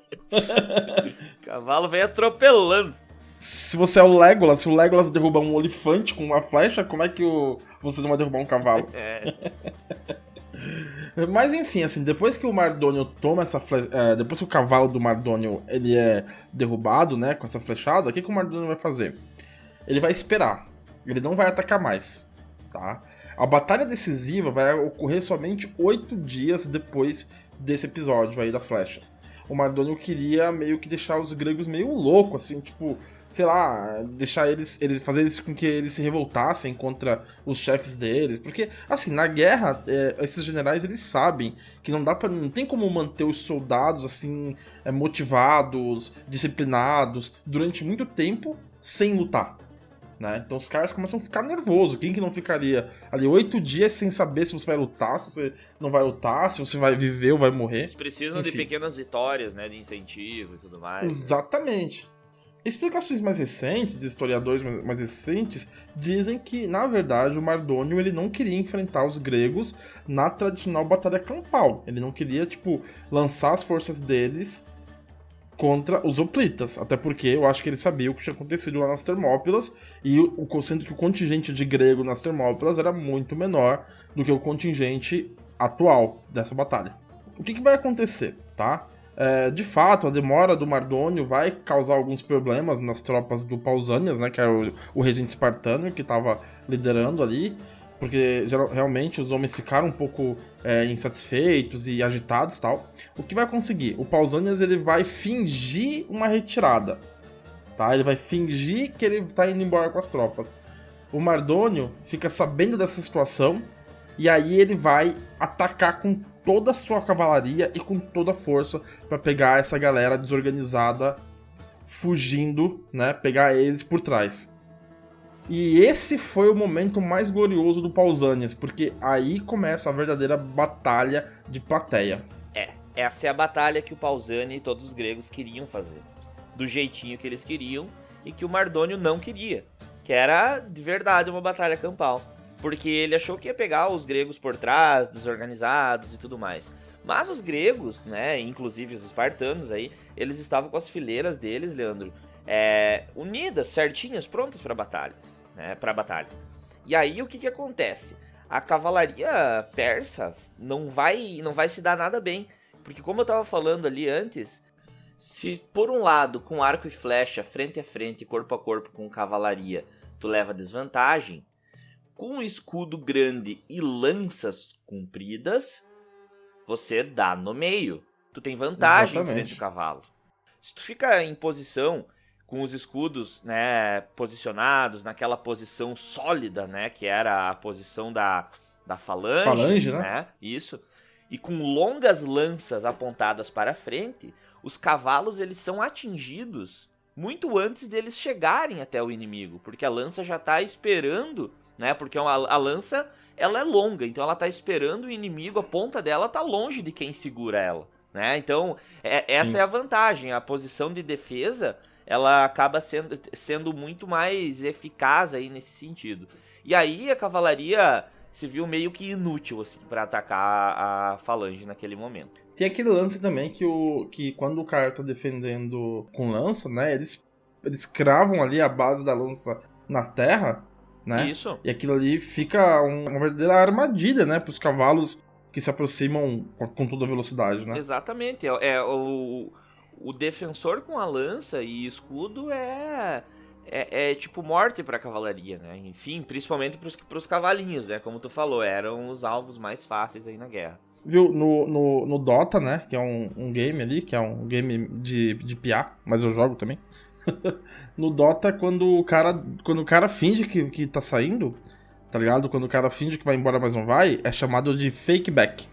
Então, o que o Pausanias fez com as tropas dos gregos foi um fake back. Ele fingiu que ia recuar e o Mardônio caiu na isca. E no Age of Empires seria uma famosa batalha de piqueiro contra cavalaria. E todo mundo sabe, né? Verdade. Tu bota teus cavalos pra cima do cara, se ele vem com um piqueiro, foge, cara, porque o bicho vai pegar. Piqueiro, pra quem não sabe, são lanceiros, né? Então é... Os cavalos derretem, velho, nas lanças dos piqueiros, é muito foda. Derrete.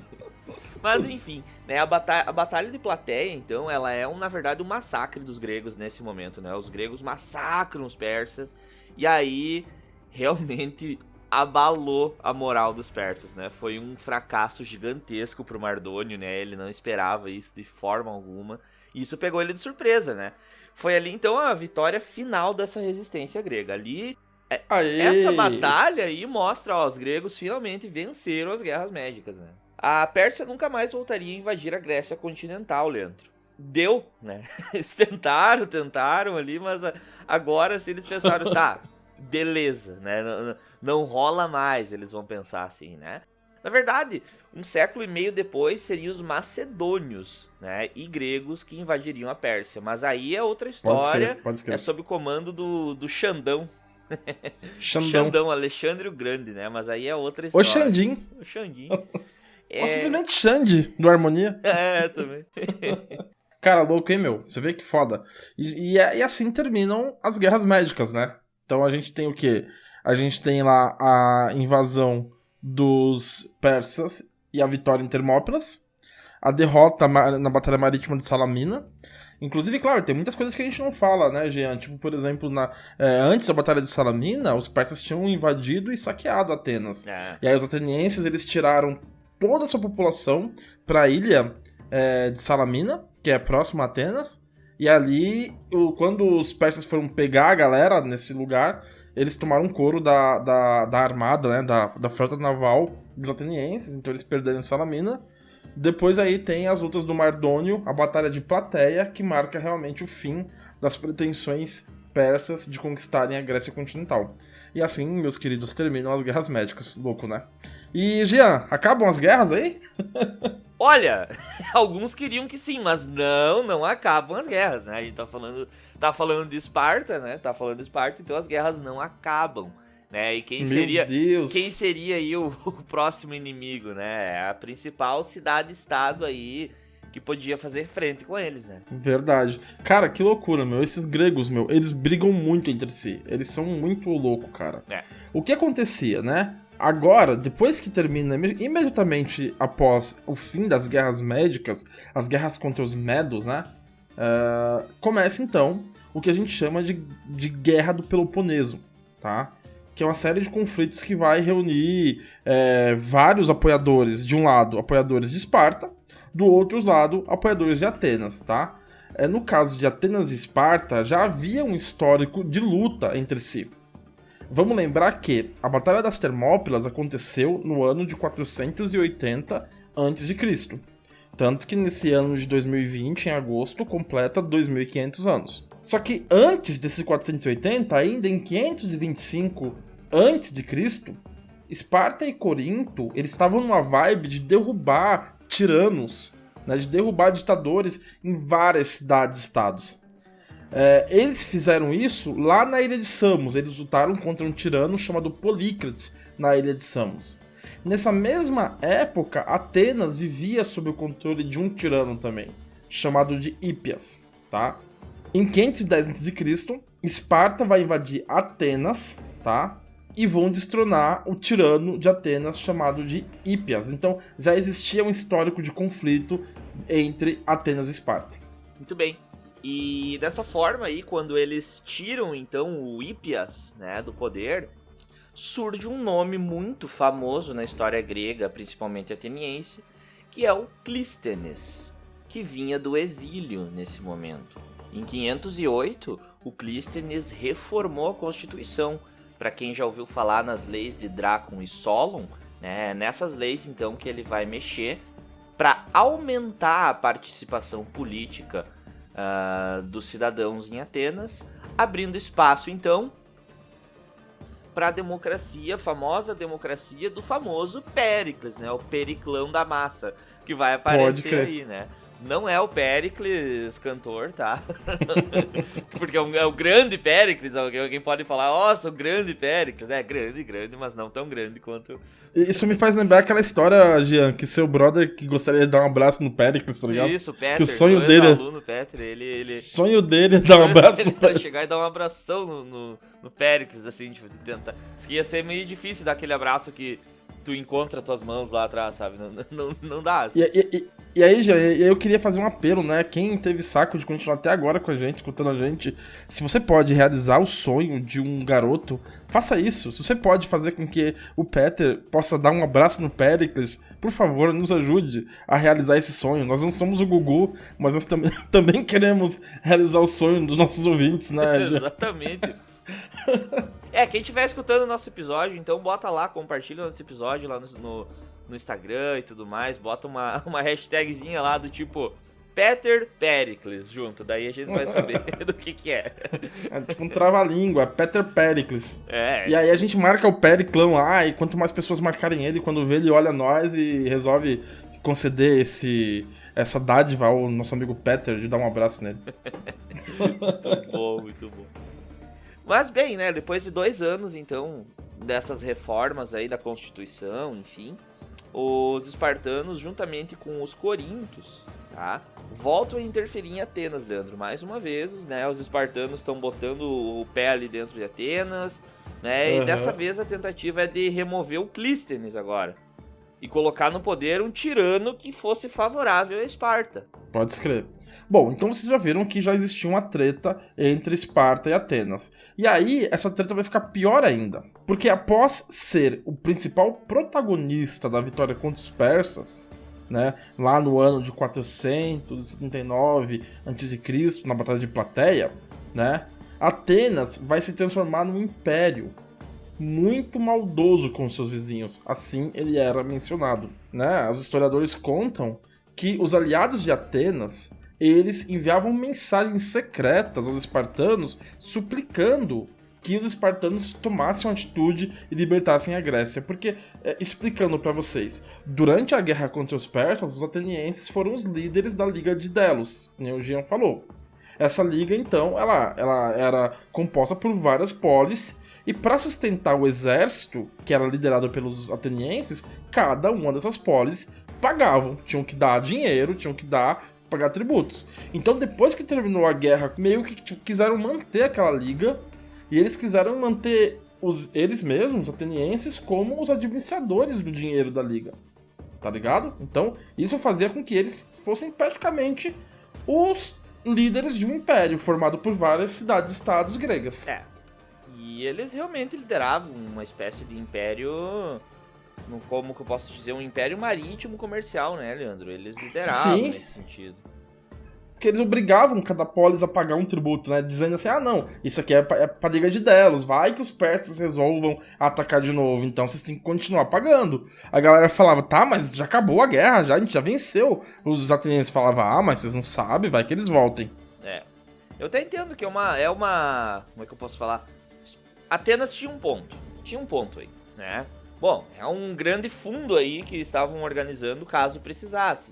Só que também, assim, até quando vai esse ponto, né? Até quando vale isso? Porque meio... porque tinha um pouco da malandragem deles, eles não queriam largar do poder. Eram eles que lideravam a Liga de Delos e acabou agora, sabe? Acabou a guerra, não precisaria mais ter. Esse bagulho fica tipo como se fosse uma máfia, tá ligado? Que assim, o Atenas forçava os caras a pagar por proteção, entendeu? Tipo assim, você tem que pagar por proteção. Você tem que pagar porque se vier os persas aí a Liga de Delos vai segurar os persas, entendeu? Se você não pagar, aí eu não garanto nada. Em 464, tá? Mais alguns anos depois, então, vai acontecer o quê? Um devastador terremoto em Esparta. E os ilotas, ou seja, os escravos de Esparta, eles vão aproveitar esse momento para se rebelar contra os espartanos, que eram seus opressores, né? Não dá pra dizer que não. Enfim. Ô, Jean, eu tenho a impressão, cara, que os ilotas ficavam só esperando dar um terremoto, tá ligado? Tipo assim, caralho, vai tomar que dê um terremoto. Tá ligado, velho? Que dava terremotos e ilotas se revoltavam contra os espartanos, era impressionante. Então, ao acontecer esse terremoto, os ilotas se revoltam e os espartanos passam a pedir ajuda a algumas cidades-estados aliadas. E eles vão pedir justo para quem? Para Atenas.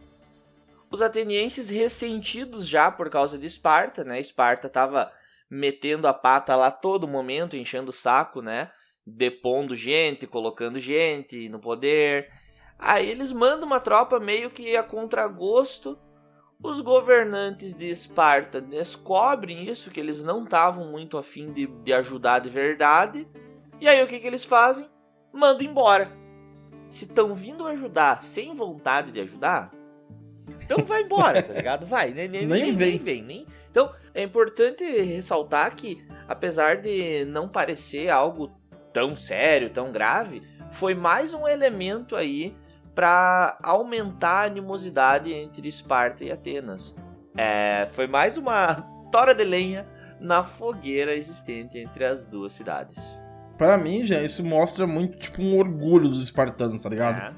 Tipo assim, a gente sofreu um terremoto, os ilotas aqui estão descendo o sarrafo na gente, a gente tá quase perdendo pros islotas, aí a gente chama a ajuda dos atenienses, eles vêm ajudar. Ah, não. Se vocês não estão ajudando de boa vontade, então pode ir embora. Pode ir embora que eu não quero ninguém aqui fazendo um favor pra mim, entendeu? É bem isso. Só que essa atitude dos espartanos provocou uma verdadeira revolução em Atenas. O fato dos espartanos terem pedido ajuda, os atenienses foram até o Peloponeso, né, até a Lacedemônia, que não é perto, né, e aí foram expulsos de lá, falaram, podem ir embora, que vocês não vieram aqui de boa vontade. Isso vai deixar o povo de Atenas muito puto. Foi uma ofensa, né? Foi uma ofensa. Caramba. Uma ofensa muito foda. E aí, dois políticos radicais, tá? Um chamado Eufialtes e outro é o próprio Péricles, eles vão, né, gritar, eles vão protestar contra essa ofensa, e os atenienses vão realmente escutar esses políticos. Eles vão expulsar o Cimon, que era um político simpático a Esparta, aquele que tinha mandado as tropas, né, que era o cara que liderava, tá? E aí o que vai acontecer? Atenas vai fazer um acordo com Argos, que é arquirrival de Esparta, e com Tessália, que era aquela cidade que tinha se aliado aos persas. Atenas, então, cabe lembrar, era a cidade mais rica da Grécia, porque ela era líder da Liga de Delos, tá? E havia acumulado muita grana, né, no tesouro da Liga, que ficava justamente depositado na ilha de Delos e que era administrada por Atenas. Então tinha isso.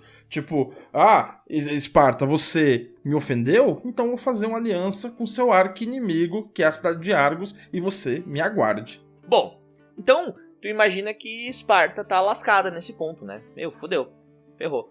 Mas Atenas vai ter uma série de inimigos aí também. Temos que lembrar que nesse ponto, várias cidades que faziam parte da Liga de Delos, então, ou seja, que pagavam impostos, tributos aí a Atenas, vão ficar bem ressentidas, né? Bem ofendidas, na verdade, com Atenas, porque a guerra acabou. Pensando que a guerra contra os persas tinha acabado, não faria mais sentido pagar imposto para Atenas. Fazia sentido, mas não rolou. Fazia sentido. Né? Fazia sentido eles esperarem isso, eu também esperava, né? Pensando pela parte lógica, mas não foi o que aconteceu. E isso provoca uma crise política interna em Atenas, tá? O fim da contribuição das outras cidades quebraria a economia ateniense, supostamente. Né? Pode escrever. Então, assim, se parasse todo mundo de contribuir aí, a economia ateniense ia quebrar nesse sentido. Tipo, os atenienses já tinham ficado dependentes, né, dessas contribuições. O que eles construíram era estruturalmente feito com essas contribuições. Não tendo mais elas, né, tu estaria perdido. É a mesma coisa que se tu pegar para comparar, Leandro, a economia da República Romana, né? Tudo que eles construíram foram com mão de obra escrava, né? Foi tudo baseando-se na escravidão. Se eles não tivessem a escravidão de uma hora para outra, mas eles iam quebrar, e inexistia Roma, ia acabar, tudo ia acabar, né? Que foi um pouco do que aconteceu, né, Jean? Quando terminou lá o afluxo de escravos lá para o Império Romano, eles começaram a entrar em crise, né? Exato. Então, percebendo aí essa crise em Atenas, o Péricles ele vai defender que a contribuição paga monetária dos aliados para o tesouro comum era uma espécie de prêmio anual, pago pela proteção ateniense e tudo mais, né? Começou a botar aquela ideia, já que a gente já comentou, num sentido até de meio Vira de máfia, né? Bom, diante dessa situação, onde a gente tem o Império Ateniense, tá, governando várias cidades, vai explodir então a chamada de Guerra do Peloponeso, que em Esparta ficou conhecido como a Guerra Ateniense, tá, justamente porque vai ser uma guerra contra Esparta e seus aliados contra Atenas e seus aliados. A Guerra do Peloponeso durou 27 anos.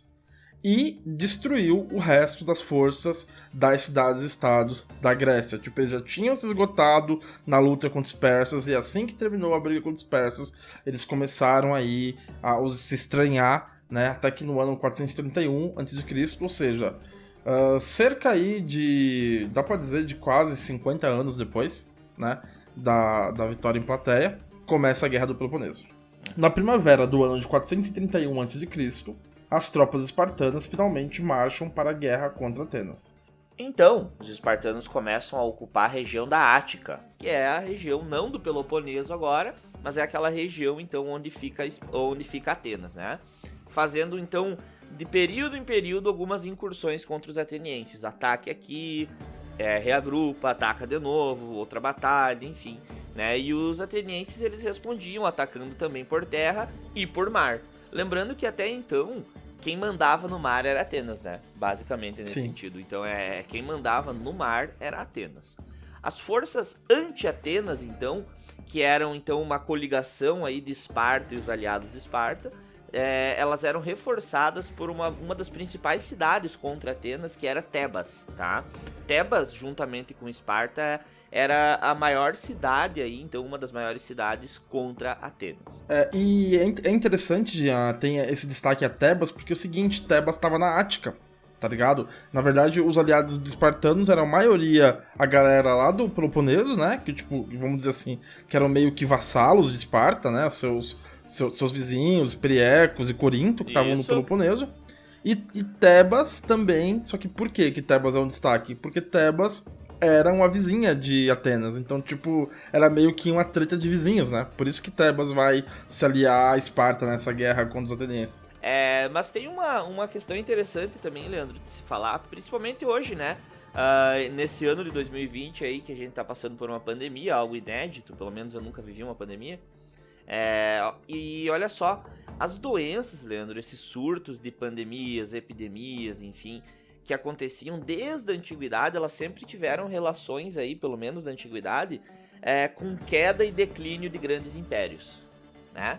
E temos a famosa, então, peste de Atenas, né, cara? A peste de Atenas, então, é também chamada de febre tifoide, aí aconteceu no ano 428 a.C., foi uma peste que matou 100 mil pessoas, cara. E 100 mil pessoas é muita gente, gente, né, pra caralho, isso é louco. Pros padrões daquela época. Da época, claro, total. Então, enfraquece muito Atenas isso, tá? A peste de Atenas, então, mata 100 mil pessoas e enfraquece eles durante a Guerra do Peloponeso. Então, tu pensa, passar por uma guerra dessas contra os espartanos, né? E ainda com toda essa ideia de crise política, e ainda mais um surto aí de febre, né, no caso, matando 100 mil pessoas, isso daí acabou com a moral dos atenienses. Tanto que Péricles teve sua família, sua mulher e sua filha morta pela peste, tá? Caralho. Diz que nos últimos tempos de vida aí do Péricles, ele já não liderava mais Atenas, ele tinha acessos de tristeza, ele chorava do nada, assim, ele realmente não conseguia mais se demonstrar como um líder, sabe? Então ele tava acabado, cara. E aí ele mesmo, né, posteriormente ele morre também nesse ano aí com a febre tifoide, né, com a peste da Atenas. Que foda, essa aí eu não sabia que tinha rolado essa peste aí.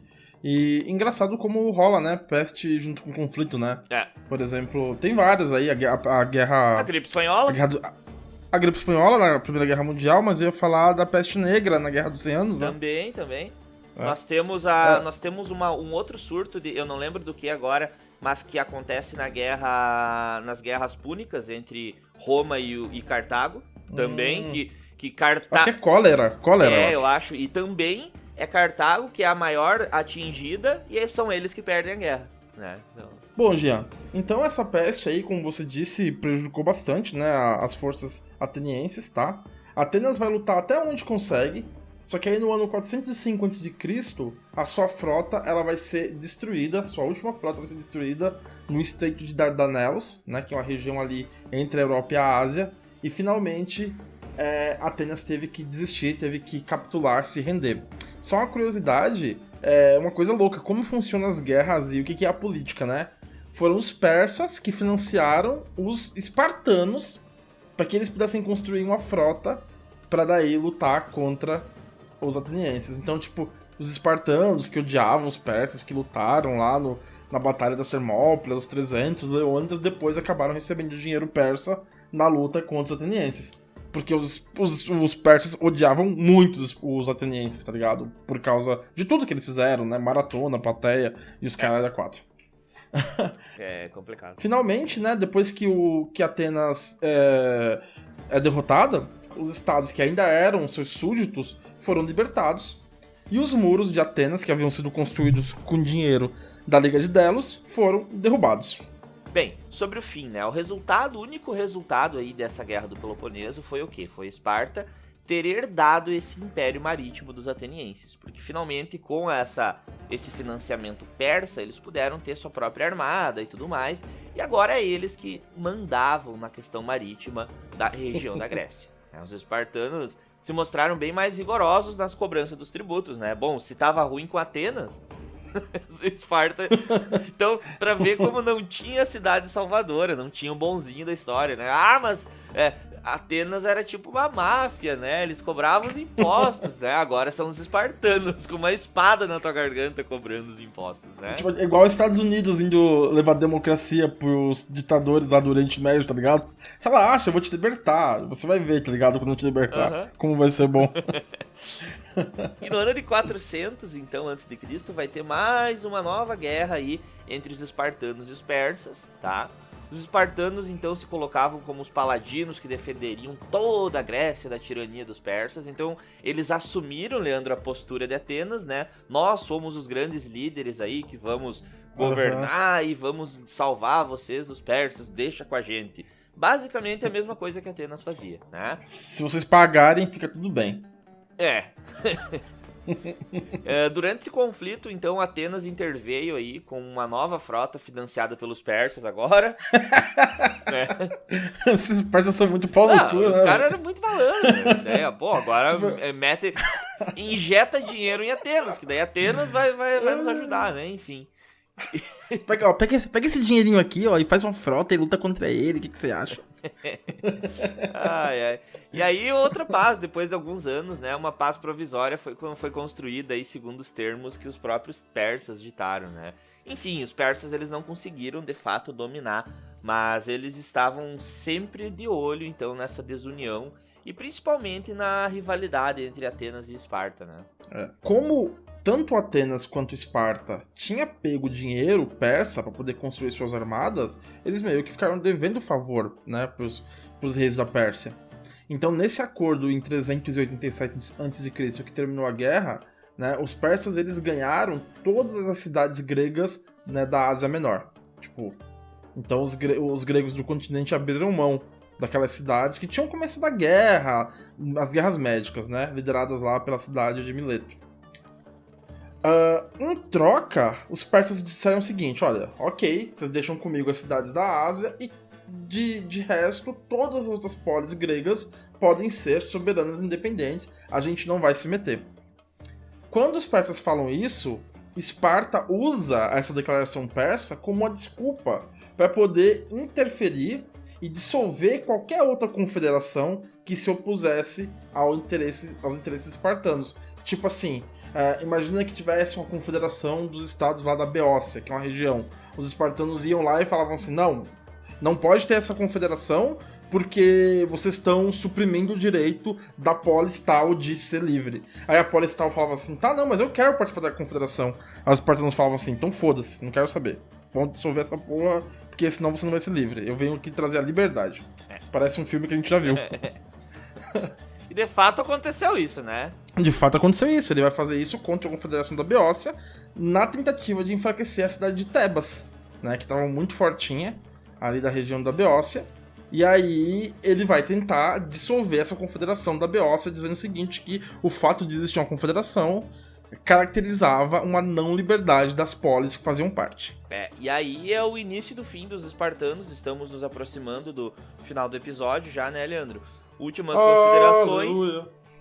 Mas Esparta aí, como qualquer outra cidade grega, de fato, por estar sempre isolada no sentido de sempre querer ser um pouco mais poderosa do que as outras, pelo fato da disputa eterna entre essas cidades, Esparta então vai querer ocupar Tebas em 382, né?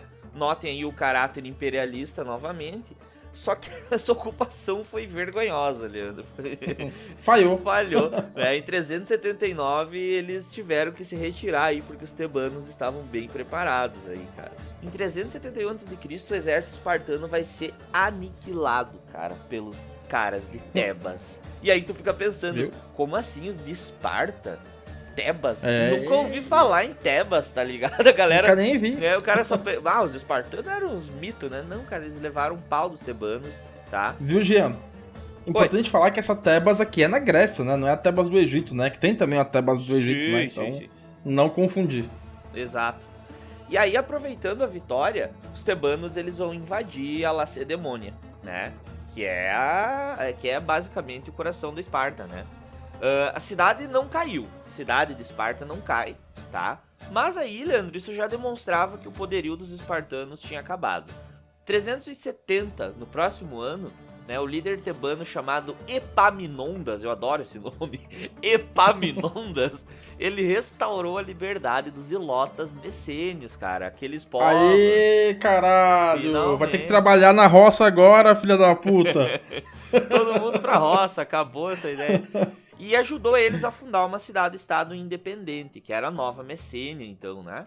Mas é isso aí, né? O que a gente tem como conclusão que eu teria a dizer é que os gregos, eles se destruíram internamente, né? Eles nunca foram unidos, as maiores pretensões de união deles foram durante a guerra, né? As guerras médicas, e mesmo assim eles foram um tanto quanto desunidos, né? E a pretensão de poder, enfim, deles aí acabou fazendo com que todas essas cidades, então, se desgastassem entre guerras internas, né? Se eu tivesse que resumir, eu falaria assim, Jean, olha, os gregos viviam se matando uns aos outros, depois eles se uniram um pouquinho pra matar os persas, depois eles continuaram se matando, daí Atenas liderou, depois Esparta matou Atenas, depois Tebas matou Esparta, e aí no ano de 346 a.C., inicia-se a invasão macedônica, e aí os macedônios vão e conquistam a porra toda. Como todas as tropas de todas as malditas polis gregas já tinham se metido em guerra pra caralho, Esparta tava arrebentada porque tinha até perdido seus servos, tinham que voltar pra roça. Mas eu quero só treinar, eu só quero ser militar. Não vai ser militar, vai plantar batata. Tá ligado? Os atenienses sem frota, sem porra nenhuma. Os tebanos, tipo, estavam fortes e tal, mas não vão conseguir resistir à invasão do reino da Macedônia, né? Liderado primeiro pelo Felipe II e depois pelo seu filho Alexandre el Grande, que vai conquistar não só toda a Grécia, mas a Ásia toda, e ele vai conseguir derrotar os persas. E assim termina, meus queridos e queridas que ficaram com a gente até agora, essa linda história de Esparta.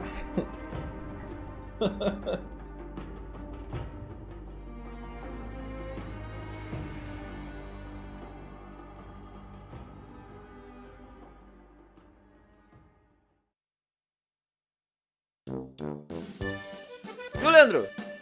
Tem alguma história estranha aí pra nos contar? Tem alguma coisa pro nosso parece fake, mas é fato? O que tu tem aí hoje? Sim, Jean. Sim. Eu tinha várias histórias aqui, mas eu vou contar só uma delas aqui, e as próximas eu vou lançar nas nossas redes sociais. Isso, manda bala então, e depois a gente bota lá no nosso Twitter, enfim, no Instagram, né? O pessoal vai acompanhando. Eu vou contar, Jean, a história, mas é uma parte mais mitológica, assim, da fundação da cidade de Taras, que é a cidade de Tarento, né, que é ali perto do sul da Itália. Conta que na primeira guerra que os espartanos fizeram contra a cidade de Messênias, né? O que aconteceu? Os homens, eles como tinham que servir ao exército durante muito tempo, eles partiram para a campanha contra Messênias, e essa campanha demorou muito, tá? As mulheres ficaram impacientes e tiveram filhos com outros caras, que não eram os maridos delas. E aí, tipo, pensa assim, tipo, tiveram toda uma geração ali de homens teve guampa, tipo, foi guampeado pelas mulheres. Esses filhos nasceram, tal, e cresceram, foram ficando adultos, tal, e esses caras retornaram da campanha contra Messênias, que demorou muito até eles conseguirem conquistar toda a região e escravizar eles e transformar eles em lotas. Quando eles voltaram, criou-se uma situação, no mínimo, desconfortável, né, Jean? Tipo, chegou lá, cada soldado tinha um filho, tá ligado? Opa! Estranho, né? Oxe, caralho, como assim? Estranho, como assim teu filho? Quem é você, porra? E aí, tipo, os soldados que voltaram não queriam dar cidadania pra essa nova geração de filhos que as mulheres tinham feito com outros caras, com outros espartanos lá. E aí, a solução encontrada foi fazer essa nova geração migrar e encontrar uma outra cidade. Tanto que Taras, né, o Tarento, é a única colônia, a única cidade que não dá nem pra dizer que é uma colônia, porque, tipo, ela só foi fundada por espartanos, mas não tinha vínculo nenhum com eles. Então, essa é a história da fundação de Tarento, tipo, uma história genuinamente de chifres. Gado demais! Pra vocês verem que esse lance aí de chifre, de guampa, de gado, está presente na história da humanidade desde os primórdios. Exatamente. E é isso. Em época de Whindersson Nunes aí, coisa do tipo, a gente nota, né, que é uma parada muito mais antiga, né? Cara, coitados dos espartanos. Os espartanos lutando na guerra lá pra caramba lá. Au! E, porra, e as mulheres... Mas enfim, né? Não vou nem criticar. É isso, Jean, é isso. Dito isso aí, Jean, passamos então ao nosso mau exemplo e mau conselho, beleza? Feito, bora lá. Bora lá. Então, primeiramente, eu vou citar aqui os livros consultados na construção desse roteiro, aqui desse episódio. O primeiro é Os Espartanos, uma história épica, do Paul Cartledge, um britânico, né? O segundo é Helenismo, a história de uma civilização, do Arnold J. Toynbee. E o terceiro é um romance chamado Portões de Fogo, que é sobre a Batalha das Termópilas. Inclusive, muitos da parte do storytelling foi adaptada desse texto aí, desse livro, do Steven Pressfield. Show de bola. E eu vou encaminhar uma parte um pouco mais descontraída aí dos nossos maus conselhos e maus exemplos, né? Que é o filme e os quadrinhos dos 300, né? Dos 300 de Esparta, muito famoso, tá? O Assassin's Creed Odyssey, que é o qual a gente jogou em gameplay, está lá no YouTube quando lançamos o episódio. Mas, Leandro, eu vou hoje fazer uma parada um pouquinho diferente. Eles liberaram o Discovery Tour.